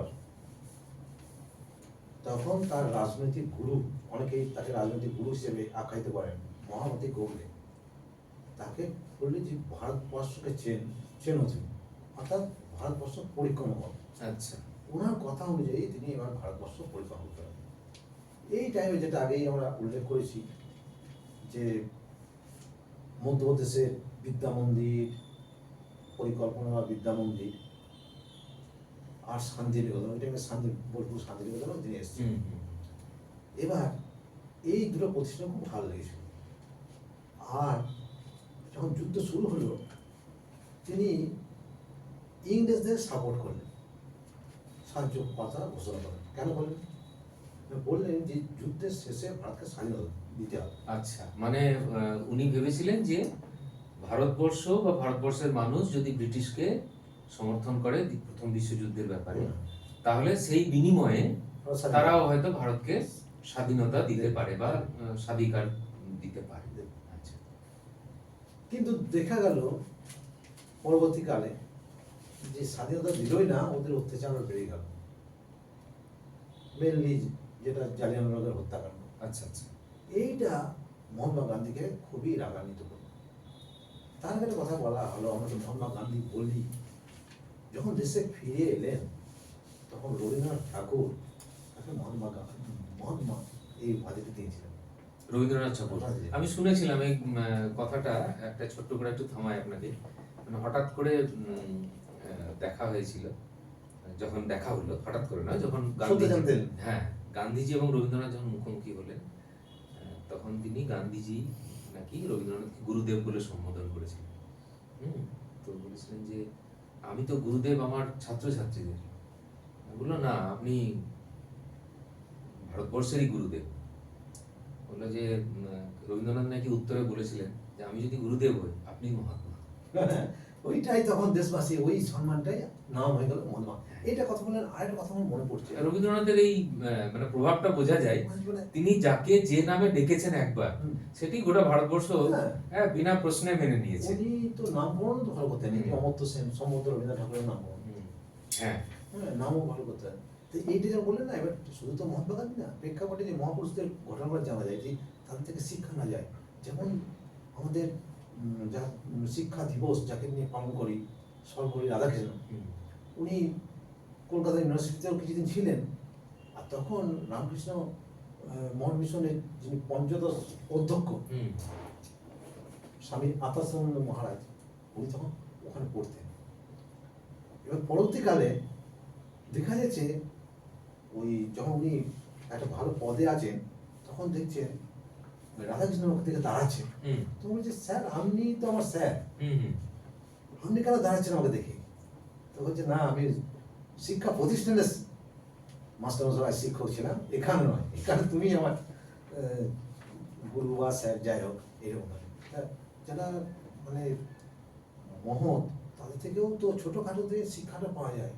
এটা আমি অন্য প্রসঙ্গে আসছি, এখন শিক্ষার মানে আলোচনার প্রেক্ষাপটে মানে বিভিন্ন ছড়িয়ে যায়। হ্যাঁ, আমরা ছিলাম স্বাধীনতা সংগ্রামী। আসছি, হ্যাঁ আর একটা কথা মনে পড়ছে, আমরা অনেক সময় ছোট ছোট কাজকে নজর দিই না, অথচ ছোট ছোট কাজগুলোকেই মানুষকে বিচার করা যায়। যেমন ধরুন, আমি মাইকেল অ্যাঞ্জেলোর কথা বলছি, মানে যে পাথরের শিল্পী ছিলেন, হুম হুম তাই দিন একটা মূর্তি তৈরি করছে পাথর কেটে কেটে। তাই একটা বন্ধু জিজ্ঞেস করছে, কি করছো? বলছে, হাতের বাহুটা তৈরি করছি। বন্ধু চলে গেল। 15-20 দিন পর আবার এসছে ওই বন্ধুটা, নিয়ে মাইকেল অ্যাঞ্জেলোকে জিজ্ঞেস করছে, কি তৈরি করছো? বলছে, ওই হাতের বাহুটা এখন শেষ হয়নি, কটিস করছি। বলছে, এই তুচ্ছ জিনিস তৈরি করতে এত সময়? তখন মাইকেল অ্যাঞ্জেলো বলছে যে তুচ্ছ জিনিস উৎকর্ষ সৃষ্টি করে, আর উৎকর্ষ জিনিসটা তুচ্ছ নয়। হুম তাই এই যে যারা মহাপুরুষ মহাত্মা গান্ধী বা এই ধরনের যারা আমরা মহাপুরুষ আছে, তাদের থেকে ছোট ছোট অনেক শিক্ষা আমরা পেতে পারি। বহু, এই যে বিল গেটস বলুন বা আমরা নেপোলিয়ান বলুন, নেপোলিয়ান ওর খুব আর্থিক সংকটে দাঁড়িয়েছে। আমি অন্য একটা প্রসঙ্গে যাচ্ছি, তার আর বলে আসছি। আর্থিক সংকটে দাঁড়িয়েছে, এমনকি মানে বাবা মা কিছু টাকা চেয়েছে, তোমার ক্ষমতা নেই। তখন বলছে, আমি এমন ছেলে, কিছু সাহায্য করতে পারছি না, ভাবলেন আমি আত্মহত্যা করবো। পথে একটা বন্ধুর সঙ্গে দেখা, তো কোথায় যাবি? তোমার হতাশা গ্রস্ত কথা বললো, তোমরা এই তোর আমি টাকা ধার দিচ্ছি, তোর আমাকে দে টাকা ধার দে। এবার পরবর্তীকালেও যখন কনসাল বা একটা সম্রাট হয়ে এলেন, তখন একটা জাঁকজমক ভাবে মিছিল বেরিয়েছে, আর নেপোলিয়ন আছে, আর দূরে বন্ধুটাকে দেখতে পাওয়া যাচ্ছে। নিয়ে বন্ধুকে ডেকেছে, নিয়ে বললে যে, তুমি আমার বিপদ সময় টাকা দিচ্ছ, আমার ফেরত নাও। তখন বলছে, তা কেন না, আমি তোমার বিপদের সময় তোমাকে উদ্ধার করেছি, তুমিও কেউ যে যারা বিপদগ্রস্ত, তুমি তাদের উদ্ধার করো। বিল গেটসও তাই, একজন খবর মানে পেপার ফ্রিতে দিয়েছিল, তখন বিল গেটস অত পৃথিবীর মধ্যে নাম করা ধনী হয়নি, দুবার দিয়েছিল। পরে বিল গেটস ওই যে পেপার বিক্রেতাকে খোঁজ করছে, নিয়ে খুঁজে পেয়েছে, নিয়ে দেখা হয়েছে, নিয়ে বলছে, তোমাকে আমি কিছু সাহায্য করতে চাই। বলছে, আমি তো সাহায্য নেবো না। কেন নেবো না? বলছে, আমি দিয়েছিলাম আমার লভ্যাংশ থেকে পেপার আপনাকে ফ্রি, আর আপনি দিচ্ছেন ধনী হয়ে আপনার তার থেকে অর্থ, দুটো কি করে একই হতে পারে? তার চাইতে আমার আপনার যেমন পরিস্থিতি যেমন হয়েছিল, ওরকম যদি কেউ পরিস্থিতি, তাকে সাহায্য করুন। তা বিলগেটস বলেছিল যে এরকম মহৎ মানুষ আমি জীবনে দেখিনি। ঠিক, মহাত্মা গান্ধীকেও আলোচনা করতে তাই, ওটা ছোট ছোট কাজেও বিশাল ব্যাপার। কীরকম মানে এইসব তো একাডেমিতে কিছু ঘটনা বলা যায়। উনি একবার একটা কোনো একটা কাজে বা মিটিংয়ে আসছে ট্রেনে, থার্ড ক্লাস টিকিট আছে, দ্বিতীয় শ্রেণীর টিকিট। পথে একজন কৃষক উঠেছে, আর মহাত্মা গান্ধী খালি ফাঁকা পেয়েছে, মানে বেশ শুয়ে আছে। আর ওই ভদ্রলোক খুব চিৎকার করছে, এই তুমি ভেবেছেন আমি টিকিট কেটেছি, আমি কাটি নাই, আপনি সরুন আমাকে। মহাত্মা গান্ধী ধর্ম করে উঠে গিয়ে তাকে বসে দিয়েছে, চলছে। কিছু দূর যাওয়ার পর মহাত্মা গান্ধী জিজ্ঞেস করছে, আচ্ছা আপনি কোথায় যাবেন? বলছে, আজকে মহাত্মা গান্ধীর মিটিং আছে, দেখতে চললাম। আর আশেপাশে যারা প্যাসেঞ্জার আছে তারা খুব হাসছে। এবার যখন যেখানে মিটিং, সেখানে যখন ট্রেন দাঁড়ালো, প্রচুর লোক এসছে ওনাকে নিতে, তখন এই কৃষকটুকু লজ্জা পেয়ে গেছে। মহাত্মা গান্ধী বলছে, না তোমার মানে তোমার ঠিক আছে, সিম্পলিসিটি। কৃষক বুঝতে পারেননি যে তাদের নেতা তাদের সঙ্গেই যাবেন, তাদের সঙ্গে যাবে। হ্যাঁ, তাই এই যে ব্যাপার, মানে যেটা আজকাল ভারতবর্ষে ভাবাই যায় ভাবা যায় না। ওটা কি, যেটা ওটা আবার মনে করেন আত্মসংযম, যেটা বলি আত্মসংযমটা তো আমরা হারিয়ে গিয়েছি। এটা আমরা উপমা দিতে পারি, ধরুন আমাদের লাল বাহাদুর শাস্ত্রী, উনি তখন রেল মিনিস্টার। উনি তা ওনার মা একদিন ট্রেনে যাচ্ছে, নেমেছে স্টেশনে, সন্ধ্যা হয়ে গেছে, দেখছে সবাই প্যাসেঞ্জার সব চলে গেল, একটা বুড়ি মা দাঁড়িয়ে আছে, বসে আছে। সবাই কৌতূহল হবে, কী ব্যাপার, আপনি আমার ছেলে নিতে আসবে। অনেক দেরি হয়েছে, ছেলে আসে না। তখন এসে জিজ্ঞেস করছে যে আপনার ছেলে তো নিজে এলো না, আপনার ছেলের নাম কি? বলছে আমার ছেলের নাম লাল্লা। লাল বাহাদুর শাস্ত্রী? বলছে হ্যাঁ। ওদের তো রেল মিনিস্টারের মা এগুলো বসে আছে। তখন ওরা ব্যবস্থা করে দিয়েছে। তা অত বড় মাও জানে না যে ছেলে এত বড় পোস্টে আছে।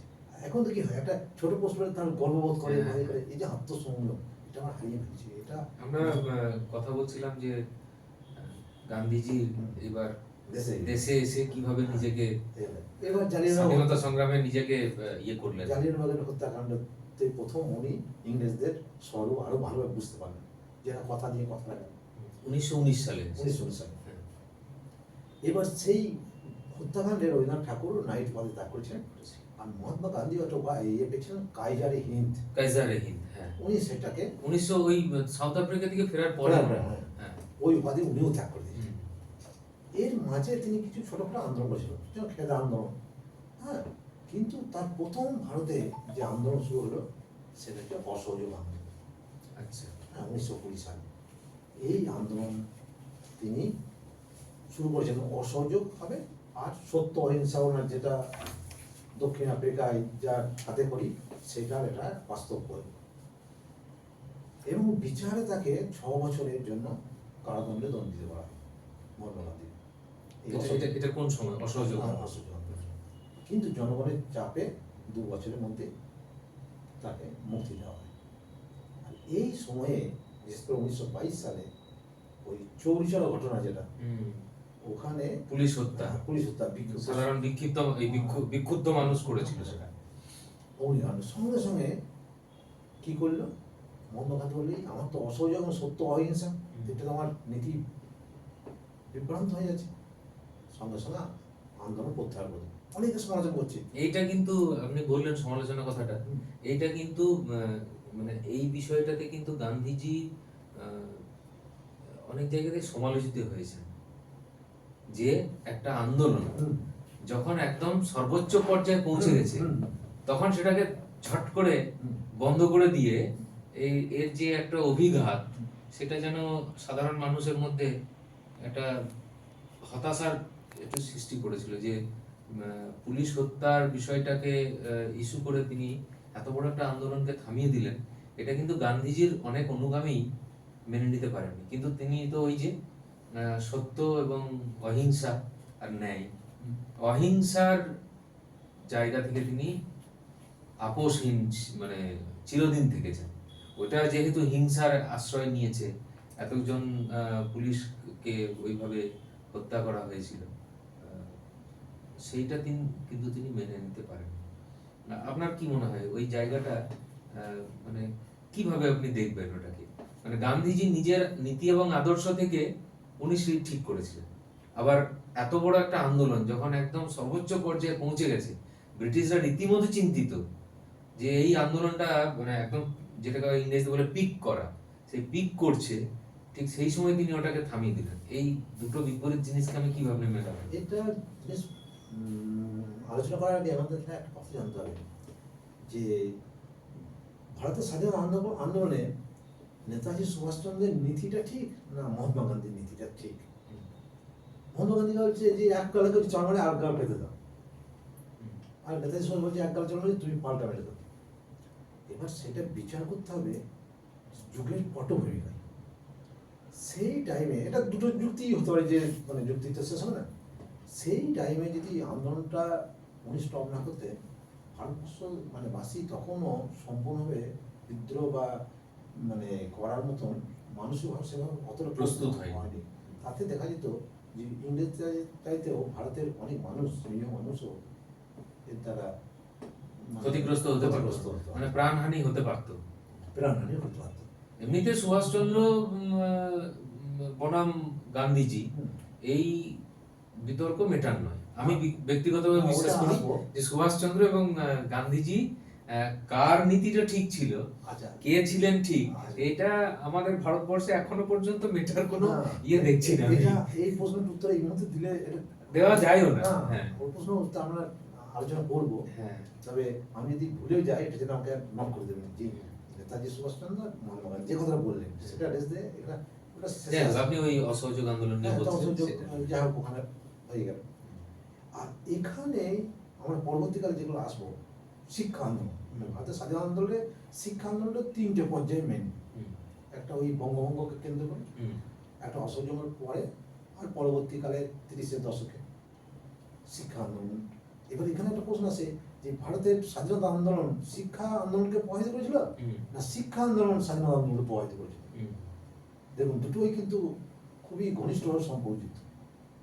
গান্ধীজির ক্ষেত্রে মানে গান্ধীজির শিক্ষানীতি এবং তার গান্ধীজি শিক্ষা নয়। মানে সেই সময়কার যেমন ধরুন বঙ্গভঙ্গের সময় হুম, স্কুল ছেলেরা স্কুল কলেজ বয়কট করছে, হ্যাঁ, এটা অনেকে ভাবছে যে এদের ভবিষ্যৎ নষ্ট হচ্ছে, জেনারেশন হুম, আন্দোলন হচ্ছে। হুম, তাই এখানে তেমনি অসহযোগের সময় আলিগড়ের ছেলেরা যখন চলে এলো ক্যাম্পাস থেকে বেরিয়ে, হুম। জামিয়া মিলিয়া ইসলামিয়া তৈরি করলো, এই যে ব্যাপারগুলো এলো, তাই ব্যাপারটা কি হয়েছে আবার 30-এর দশকে ওই যে বুনিয়াদী শিক্ষা, মানে আন্দোলনটা স্বাধীনতা আন্দোলন একটা হচ্ছে, আবার শিক্ষা আন্দোলন চলছে। আচ্ছা, শিক্ষা আন্দোলনটা তো তাহলে ব্রিটিশ সরকারের অধীনেই হয়েছে। মানতে চাইছে না, না ওই সেই টাইমে মানে কিছু, যে শিক্ষানীতিটা নিশ্চয়ই শিক্ষা আন্দোলন মানে শিক্ষানীতির ব্রিটিশ প্রবর্তিত শিক্ষানীতির বিরুদ্ধে হ্যাঁ হ্যাঁ হ্যাঁ, আন্দোলনটা হয়েছিল। হ্যাঁ, মানে আমরা যেটা প্রচলিতভাবে বিভিন্ন ক্ষেত্রে শুনে থাকি যে ব্রিটিশরা যে শিক্ষানীতি প্রবর্তন করেছিল তাতে খুব ভালো ক্লার্ক তৈরি হবে, অফিসার তৈরি হবে না, কোনো বড় যেটা মেধার অনুসন্ধান হবে না, বরং ভারতীয় ছাত্রছাত্রীদের মেধাকে যাতে করে দাবিয়ে রাখা যায় সেই রকম একটা শিক্ষা আন্দোলনের ওটা ওটা আলোচনা করা যেতে পারে, সবদের রিলেটেড। রিলেটেড। হ্যাঁ, যাই হোক, আপনি যেটা বলছেন সেটা যেটা বলছি, বলছেন। মানে ধরুন ওটা যেমন ধরুন লর্ড কার্জন, মানে ভারতের শিক্ষার ক্ষেত্রে যদি আসে তাহলে লর্ড কার্জনকে আমরা খলনায়ক দেখি, হুম, কিন্তু যে সমস্ত ইংরেজ শিক্ষিত ভালো মানুষ এসেছেন সে তো ছিলেনই। তার মধ্যে লর্ড কার্জন হুম। অন্যতম শ্রেষ্ঠ, এবং তিনি প্রথম 1908 ডিরোজিও ছিলেন, এলমহার্স্ট ছিলেন। সিমলা কনফারেন্স 1902 সালে,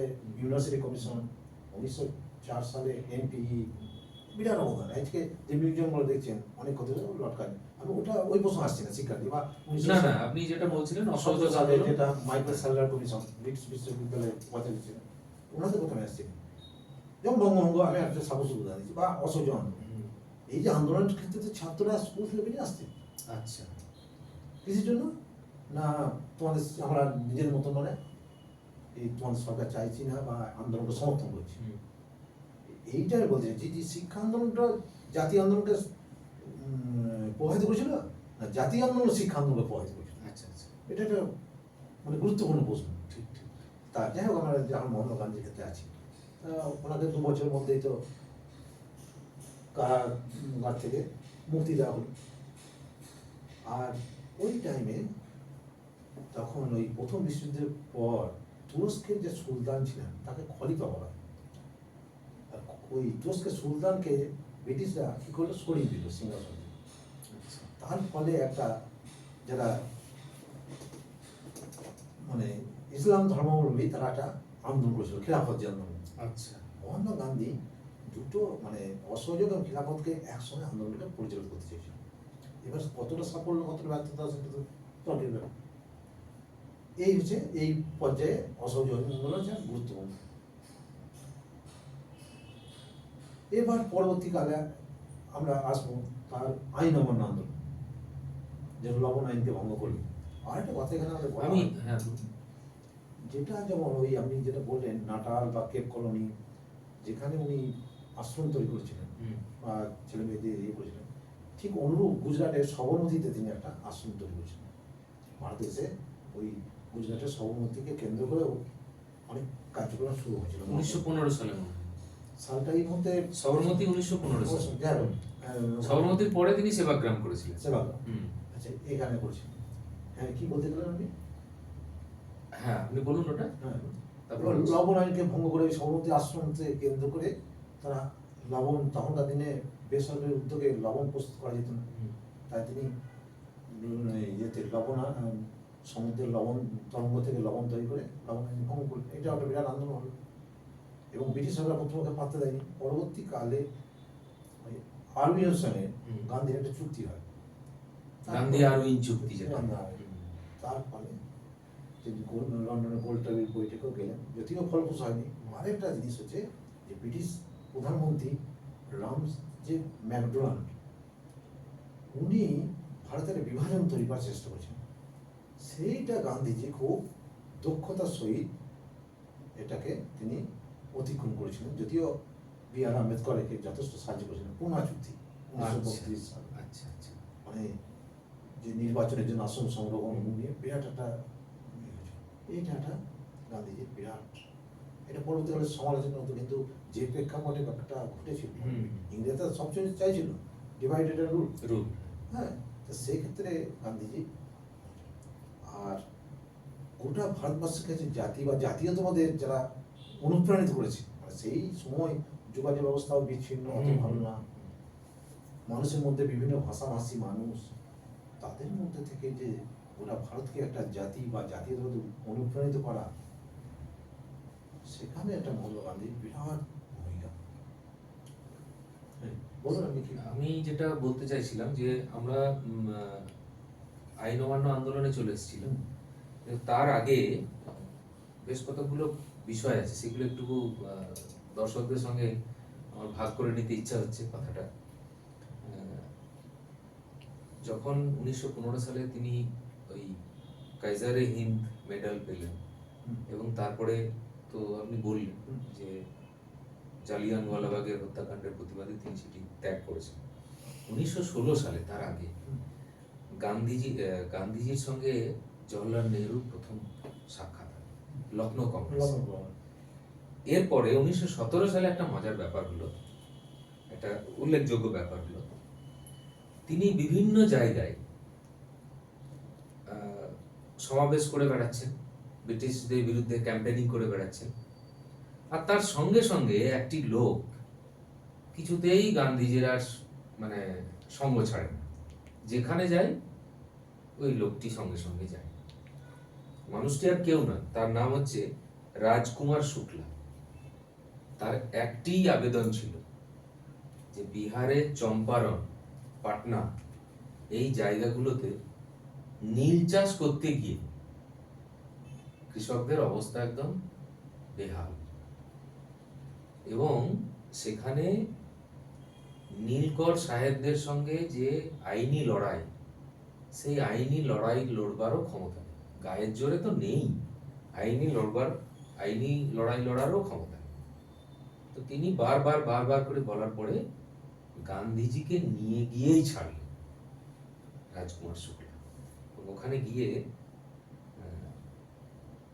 রাজেন্দ্র প্রসাদের সঙ্গে গান্ধীজির কথা হয়েছে।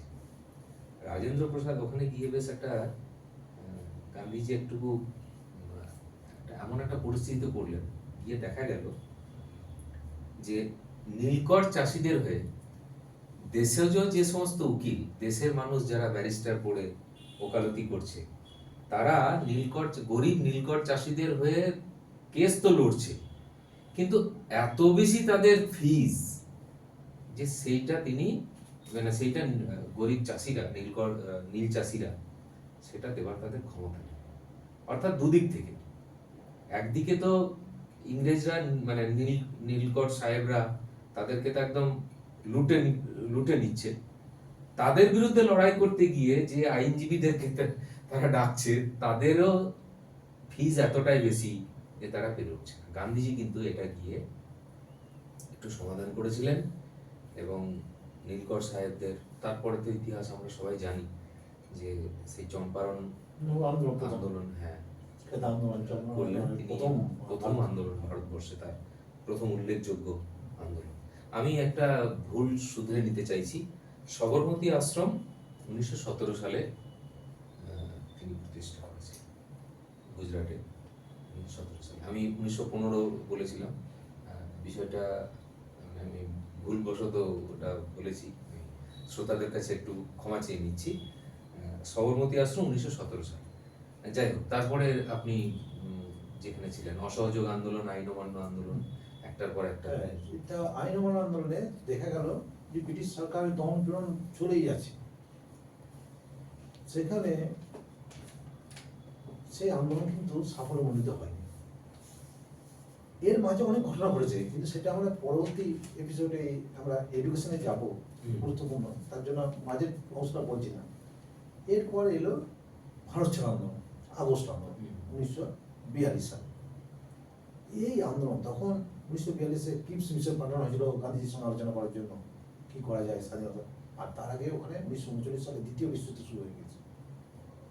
এই মুহূর্তে একটা বিশৃঙ্খল অবস্থা। তখন ভারতবাসী দেখলে আর উপায় নেই, এবার করেঙ্গে ইয়ার মরেঙ্গে, এই ব্যাপার। আর কিপস মিশনকে বললে একটা ফেল করা ব্যাংকের চেক, যেটা এই বলে তিনি মানে অভিহিত করেছেন।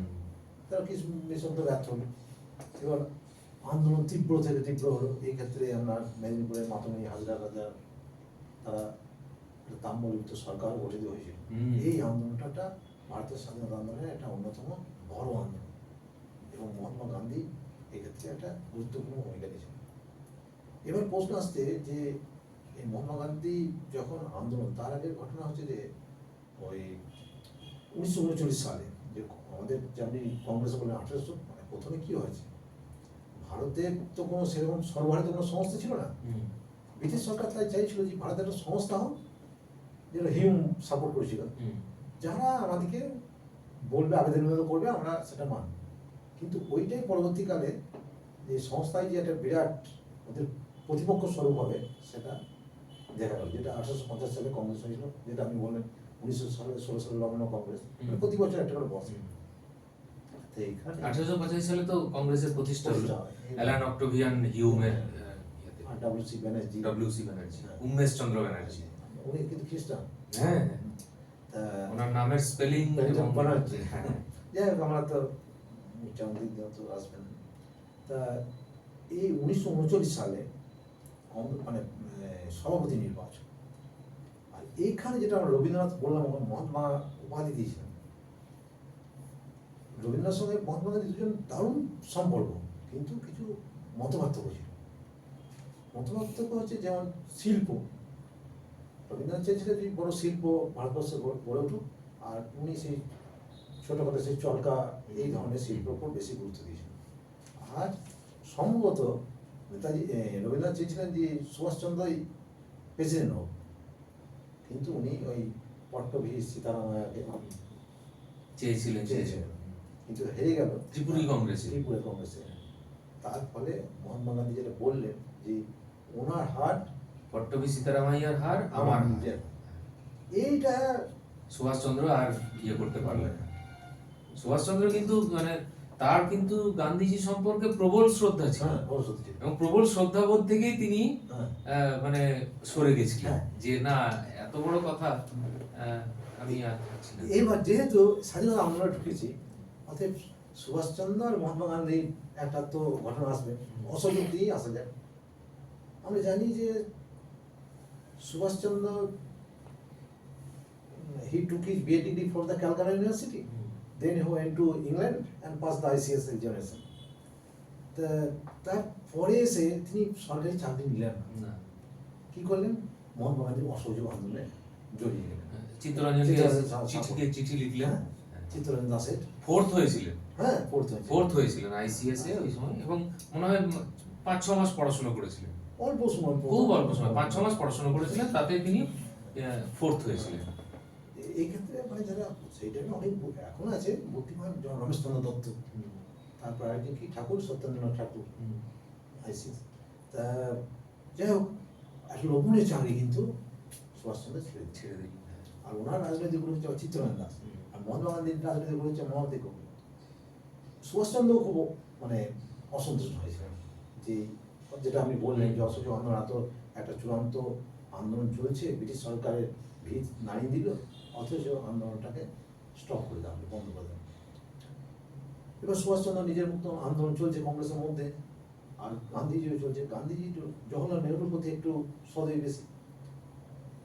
এবার ঘটনা কি হলো, যখন 1939 সালে যখন সুভাষচন্দ্র প্রেসিডেন্ট হলেন, কিন্তু মতবিরোধের জন্য ওনাকে চলে যেতে হলো। পরবর্তীকালে মহাত্মা গান্ধী আফসোস করেছিলেন, মানে যখন ওরা কিছু করার নাই, তখন সুভাষ করেছিলেন, শোনা যায়। তা এই যে ভারত ছাড়ো আন্দোলন, এখানেও তো সুভাষচন্দ্র তো কী করলেন, যে বাইরে জার্মানি, প্রথমে রাশিয়ার মধ্যে জার্মানি গেলেন, ওখান থেকে জার্মানি থেকে আবার জাপান এসে উনি একটা আজাদ হিন্দ বাহিনীর দায়িত্ব নিয়ে কাজ শুরু করলেন। তা এখানে যেহেতু চিত্তরঞ্জন দাসের কথা এলো রাজনীতিগুলো, একটা কথা লোভনীয় কথা না বলে পারছি না। কথাটা হচ্ছে যে একটা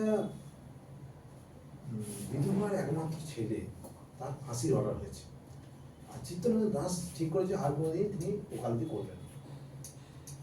এবার ওই বিধবা মহিলা কি করেন, চিত্তরঞ্জন দাসের মায়ের কাছে যান, যে আমার ছেলেকে বাঁচান, আমরা ছেলেকে মত করেন যাতে কোর্টে সওয়াল করে, আমার কথা শুনবেন। এবার ওর চিত্তরঞ্জন দাস এসছে, ওর মা বলছে যে এই কেসটা তুলো, বলছি মা আমি তো ওকালতি করে ছেড়ে দিয়েছি, আমি তো সওয়াল করবো না। বলছে না, তোকে এই আমার এই কথাটুকু রাখতে হবে। আমি মা ভক্ত তো, যারা দেখবেন বড় মহাপুরুষ তারা খুব মা ভক্ত। নিয়ে বলছে ঠিক আছে, যেদিন ফাঁসি হবে বলে সেদিন আমি যাবো। যা তো ফাঁসি গলায় ধরে দিয়েছে, আর তখন চিত্তরঞ্জন দাস করতে অর্ডার নিয়ে গিয়ে বলছে স্টপ। বলছে কি, বলছে ফাঁসির অর্ডার হয়েছে, কিন্তু মৃত্যুর তো অর্ডার দেয়নি, গলাতে দড়ি দেয় ফাঁসি, টিল ডেথ কথাটা উল্লেখ নেই, ছেলেটা বেঁচে গেল। পরবর্তীকালে দেখবেন ফাঁসি যদি অর্ডার হয় স্টিল ডেথ কথাটা লেখা থাকে, আর যতক্ষণ মৃত্যু হয় তখন ফাঁসিটা থাকে, to be hang till death, এই কথাটা লেখা হয়। এইটা। তাই এই ভারত ছাড়ো আন্দোলনে ব্রিটিশ সরকারের ভিত কেঁপে গেল। ভারত ছাড়ো আন্দোলন যেটা মানে কুইট ইন্ডিয়া হ্যাঁ, মুভমেন্ট, আগস্ট 1942-এর আগস্ট। আগস্ট আন্দোলন, মানে ওই আন্দোলনটা ওই আন্দোলনটাতেই ব্রিটিশরা প্রথম হয়তো বুঝেছিল যে ভারতবর্ষে তাদের দিন এবার শেষ হয়ে আসছে। 42-এ আন্দোলন, তারপরে 1946-এ নৌ বিদ্রোহ হলো, তারপরে 47-এ স্বাধীনতা।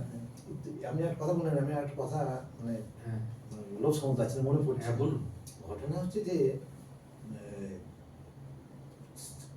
ইংল্যান্ডে যখন তখন ক্লিমেন্ট অ্যাটলি প্রধানমন্ত্রী ছিলেন। আচ্ছা।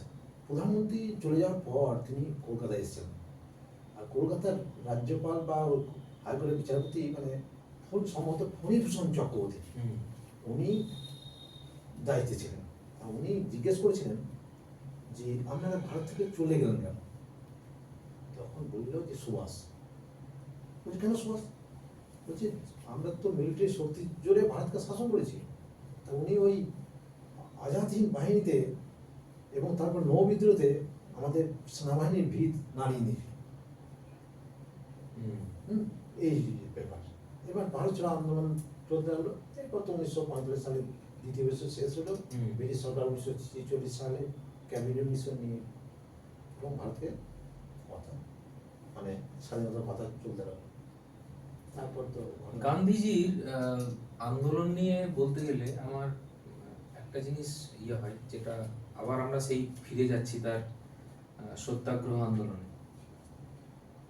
কিভাবে মানে গোটা পৃথিবীকে তিনি দেখালেন যে সবাই মিলে একসাথে হেঁটে যাওয়াও একটা আন্দোলন হতে পারে। তিনি যে একটার পর একটা লং মার্চ করেছেন এক জায়গা থেকে আরেক জায়গায়। আমি কালকে এটা ভাবছিলাম যে কি অদ্ভুত প্রাণ শক্তি গান্ধীজির মধ্যে ছিল। আমি সেটা সমাজ মাধ্যমে শেয়ারও করেছি কালকে, যে গতকালকে 1 অক্টোবর, কালকে ছিল বিশ্ব প্রবীণ দিবস। তো প্রবীণ আমরা সচরাচর রিটায়ারমেন্টের পরের বয়সটাকে মানে 60-ঊর্ধ্ব মানুষদেরকে আমরা প্রবীণ বলি। আর আমাদের সমাজে 60-ঊর্ধ্ব মানুষরা নিজেদের আর বিশেষ সমাজ সংসার বা পৃথিবীকে কিছু দেওয়ার আছে বলে মনে করেন না। তারা কোনো আর উদ্যোগ নিতে চান না, তারা একটা অন্যরকম জীবন চান, থাকবো কোনো রকম করে চলে যাক, এই আর কি। কিন্তু গান্ধীজি 61 বছর বয়সে লবণ সত্যাগ্রহ করেছেন, 240 মাইল মানে প্রায় 400 কিলোমিটার ছুঁই ছুঁই। এতটা দিন 224 দিন ধরে হেঁটে তিনি ওই লবণ সত্যাগ্রহ করেছেন, 240 মাইল হেঁটে। 61 বছরের একটা মানুষ তার মানে জীবনের নতুন দিগন্ত পৃথিবীকে দেখালেন যে এই বয়সেও ইতিহাস সৃষ্টি করা যায়।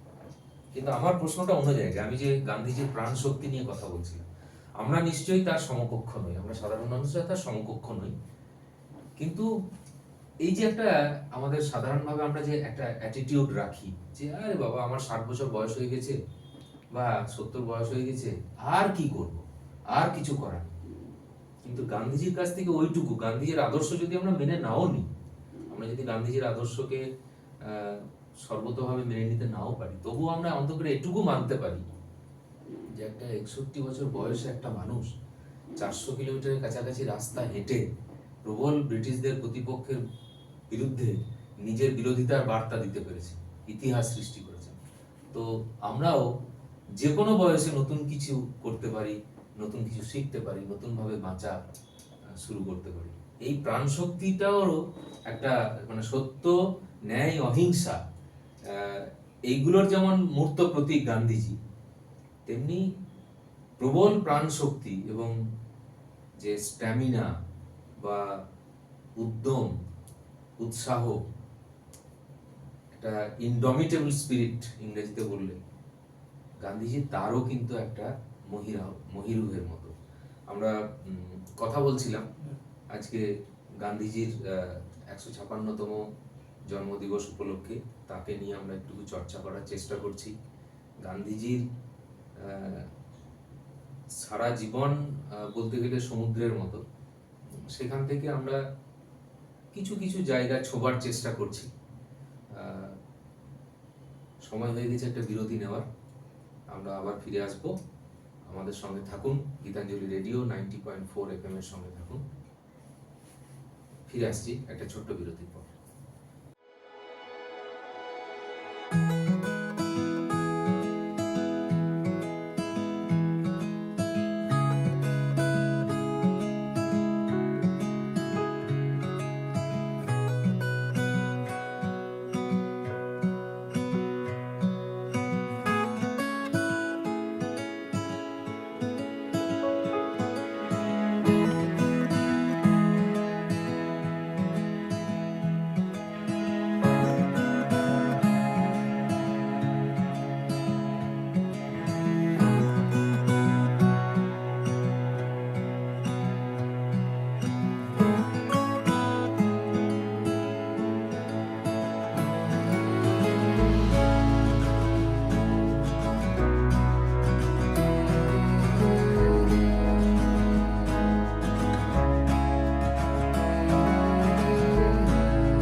ফিরে এলাম বিরতির পর। আজ গান্ধী পুণ্যাহে আমরা আলোচনা করছি মহাত্মা গান্ধীর জীবন এবং কর্ম নিয়ে। এই পর্যায়ে আমরা আলোচনা করব গান্ধীজি ভারতবর্ষে ঠিক কেমন শিক্ষা ব্যবস্থা চেয়েছিলেন। একজন সহানুভূতিশীল এবং অত্যন্ত সংবেদনশীল নেতা হিসাবে তিনি কিন্তু এটা বুঝেছিলেন যে ব্রিটিশদের ভারতবর্ষ থেকে চলে যাওয়াটাই একমাত্র, সেখানেই কিন্তু কাজটা শেষ হয়ে যায় না, এর পরের কাজটা বরং আরো বড় কাজ, সেটা হচ্ছে দেশ গড়ার কাজ। আর এই দেশ গড়ার কাজ করতে গেলে প্রথমেই যেটি দরকার সেটা হচ্ছে ভারতবর্ষের সাধারণ আপামর জনসাধারণের জন্য একটি উপযুক্ত শিক্ষা ব্যবস্থা। এই শিক্ষা ব্যবস্থার কথা বলতে গেলে আবার আমাদেরকে দক্ষিণ আফ্রিকায় ফিরে যেতে হবে। তিনি যে দক্ষিণ আফ্রিকায় দীর্ঘ সময় কাটিয়েছেন, সেখানে তিনি কিন্তু লার্নিং বাই ডুইং, অর্থাৎ হাতে কলমে কর্ম এবং তার থেকে শিক্ষা, এই বিষয়টা কিন্তু বেশ কিছুটা সময় অনুশীলন করেছেন। এবং সেই অনুশীলনের অভিজ্ঞতা দক্ষিণ আফ্রিকায় তার শিক্ষা সংক্রান্ত পরীক্ষা নিরীক্ষা এবং তার অনুশীলন, সেটা তার সুদূর প্রসারী ফল আমরা দেখতে পেয়েছি তিনি যখন সবরমতীতে আশ্রম প্রতিষ্ঠা করে সেখানে সেই তার উপলব্ধি এবং অভিজ্ঞতাকে প্রয়োগ করে একটা শিক্ষা ব্যবস্থা প্রচলন করার চেষ্টা করলেন। এবং পরবর্তীকালে সেখান থেকে তিনি আরো বহু বছর পরে আরো কিছুটা এগিয়ে গিয়ে 1935 সালে ওয়ার্ধায় সেবাগ্রামে আরেকটি আশ্রম প্রতিষ্ঠা করেন। আমরা কথা বলছিলাম আজকে আমাদের অতিথি শ্রী অসিত মুখোপাধ্যায় মহাশয়ের সঙ্গে।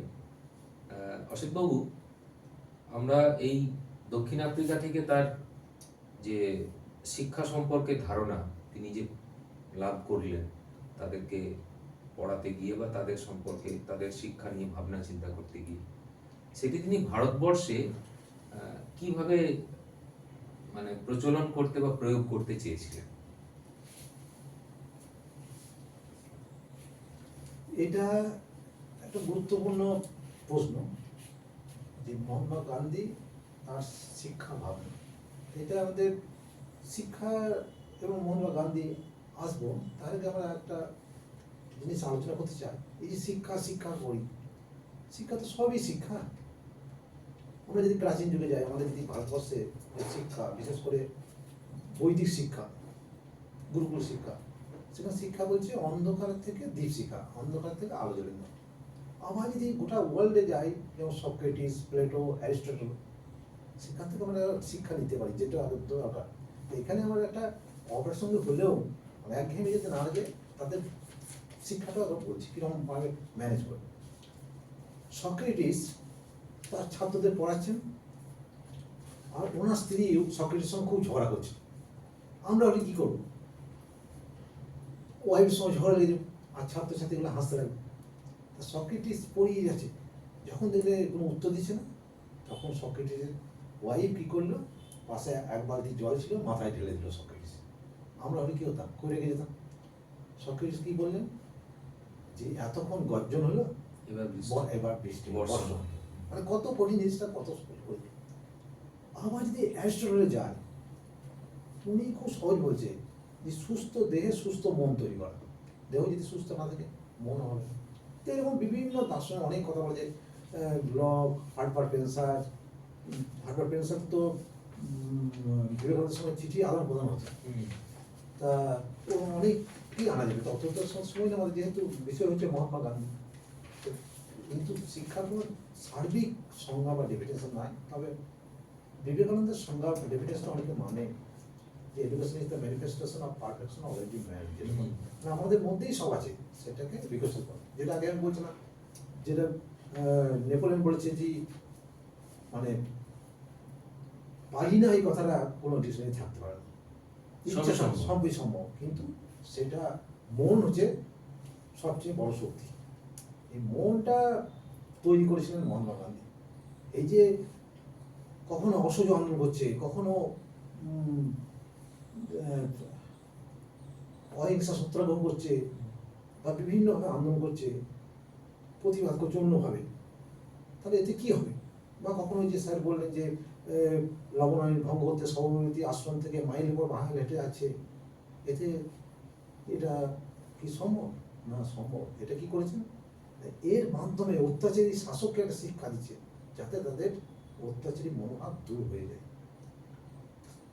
তাই এই প্রেক্ষাপটে আমরা মহাত্মা গান্ধী যিনি একটা এডুকেশনের সংজ্ঞা দিয়েছেন, সেটা হচ্ছে মানুষের নৈতিক আধ্যাত্মিক সম্পূর্ণ বিকাশ হচ্ছে শিক্ষা, আত্মোপলব্ধি, আত্মোপলব্ধি। হ্যাঁ, এটা বিভিন্ন সেলফ রিয়েলাইজেশন। আমি যদি নিজেকে না জানি তাহলে অপরকে কি জানবো?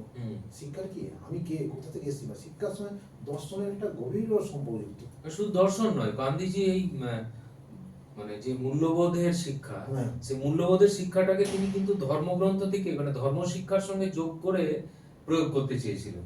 কারণ প্রত্যেকটা ধর্মগ্রন্থ কিন্তু মূল্যবোধ শেখায়। মূল্যবোধ শেখায়। সেই মূল্যবোধের শিক্ষাটা তার কাছে কিন্তু খুব গুরুত্বপূর্ণ ছিল। বর্তমানে তো আমরা প্রায়ই আলোচনা করছি, আর একটা কথাও উঠছে যে নতুন করে ভ্যালু সিস্টেম বা ভ্যালু এডুকেশন সিলেবাস আনতে হবে, কারণ অবশ্যই। সোসাইটিতে ভ্যালু সিস্টেমটা অনেকটাই অবক্ষয় হয়েছে, ভেঙে গেছে আর কি। স্যার একটা দারুণ কথা বলেছেন যে মূল্যবোধ এবং শিক্ষা। ওনার স্যারের দেশ থেকেই বলছি, ওখানে আমি একটা গল্পের মাধ্যমেই ওনার মূল্যবোধ শিক্ষাটা বলবো। তবে এই ভ্যালু এডুকেশন যেটা বললেন, এর মধ্যে আমি কলেজটার নাম করছি না, NIRF এর ওয়ার্ল্ড মানে ইন্ডিয়ার মধ্যে 3rd র্যাঙ্কের যে কলেজটা আছে, তার যে প্রিন্সিপাল, উনি ওই ক্লাসটা নেন, খুব চমৎকার হয়। অনেক কলেজে পড়ানো হয়, শিক্ষা কলেজ পড়ানো হয়, খুব দরকার আছে। মূল্যবোধ শিক্ষা এই ক্ষেত্রে গান্ধীজির ভূমিকা। যে গুণে মানুষ বড় হয়, অনেক গুণ থাকতে পারে, যেমন বিবেকানন্দ বলছে আত্মোপলব্ধি, আত্মত্যাগ, সততা, নিষ্ঠা, উপযোগ মানে বুদ্ধি, বিভিন্ন। মহাত্মা গান্ধী কত শীলের কথা বলেছে, যেমন শিক্ষা, ধর্ম, শীল, জ্ঞান, দান, এরকম কথা বলছে। তা ওনার মধ্যে সবগুলাই ছিল। একটা উদাহরণ দিলে বুঝে যাবে। মহাত্মা গান্ধীর একটা জন্মদিন, অনেক মানুষ এসছেন তাকে কিছু উপহার দিতে। কেউ 10,000 টাকা তখনকার সময় চেক নিয়ে এসছেন, কেউ তাকে ল্যান্ড দিতে চাইছেন, আরো আনুষঙ্গিক। তা মহাত্মা গান্ধী বলছে, হ্যাঁ আমি উপহার গ্রহণ করবো, সবচেয়ে মূল্যবান উপহারটা গ্রহণ করবো। কি উপহার?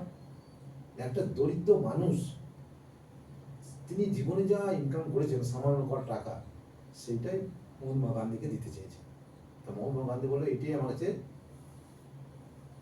সবচেয়ে গুরুত্বপূর্ণ উপহার, এইটাই আমি গ্রহণ করবো। এর মধ্যেই দেখা যাচ্ছে, এবং তখন বললো যে যে আমার কাছে সব কিছু টাকা দিয়ে দিলে, এবার তুমি খাবে কি? মহাত্মা গান্ধী তাকে বাড়িতে তার কাজের ব্যবস্থা করে দিয়েছে। এই যে তার মানে গুণ, এখানেই বোঝা যায় যে তিনি কত না, এমনিতে গান্ধীজির যে এডুকেশন পলিসি বা যে ইয়ে শিক্ষার যে নীতিটা তিনি নিতে চেয়েছিলেন, সেটি কিন্তু খুব প্র্যাকটিক্যাল, সেটা খুব মানুষের মানে জীবনের খুব কাছাকাছি। মানে প্রথমে তিনি চেয়েছিলেন যে শিক্ষাটা এমন হবে সেটা যেন পেশা এবং জীবন ধারণকে সাপোর্ট করে। পেশা অর্থাৎ যে শিক্ষিত হবে তার যেন পেশা এবং জীবন ধারণে সেটা সহায়ক। অবশ্যই। এবং এই সঙ্গে যে সাংস্কৃতিক এবং দেশজ ঐতিহ্য, আমাদের ভারতবর্ষের ঐতিহ্য, তার সঙ্গে মানে তার সঙ্গে সাযুজ্য রেখে একটা সম্প্রীতিমূলক জীবন ধারণ, এই সম্প্রীতিমূলক ব্যাপারটাই আবার বারবার করে তার কাছে আসছে, সেই পিসফুল লিভিং। পিসফুল লিভিং, আমি আপনি পিসফুল লিভিং তখনই করতে পারবো যদি আমরা কোনো রকম ভাবে হিংসা, দেশ, এই সমস্ত জিনিসগুলোকে আমরা যদি মন থেকে দূরে রাখতে পারি, তবে আপনি আমি পাশাপাশি পিসফুলি থাকতে পারবো, যেটা গান্ধীর আদর্শের সঙ্গে ভীষণভাবে যায়। এবং সুনাগরিকত্বের মূল্যবোধ, যে মূল্যবোধের কথা আমরা বলছিলাম, সুনাগরিক হতে হবে তাকে, দেশের একজন সুনাগরিক করবে। শিক্ষা ব্যবস্থা এমন হবে যেন জীবন ধারণের সম্পূর্ণতা তো দেবেই তাকে, তার সঙ্গে সঙ্গে যেন সুনাগরিকত্বের মূল্যবোধ তার মধ্যে প্রচারিত হয়।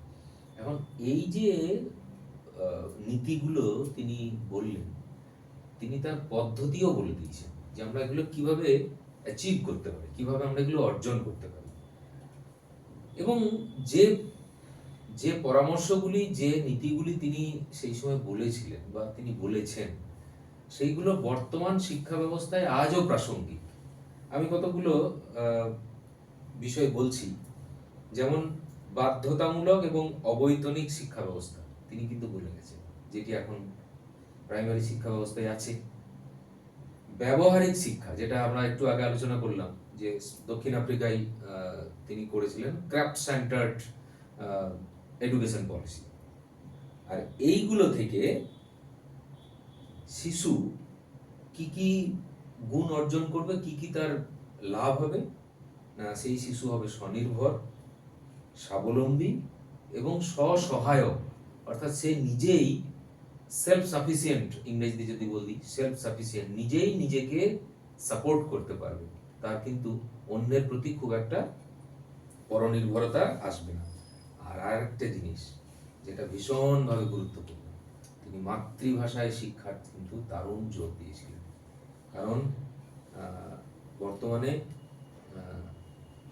ইংরেজি শিক্ষা বা ইংরেজি মাধ্যম শিক্ষার প্রচলন হয়েছে, কিন্তু তিনি বরাবর বিশ্বাস করতেন যে মাতৃভাষার যদি দক্ষতা না থাকে, মাতৃভাষায় যদি কোনো ছাত্র বা ছাত্রী বা কোনো শিশু যদি উৎপত্তি অর্জন করতে না পারে, তাহলে কিন্তু তার শিক্ষা অসম্পূর্ণ থেকে যাবে।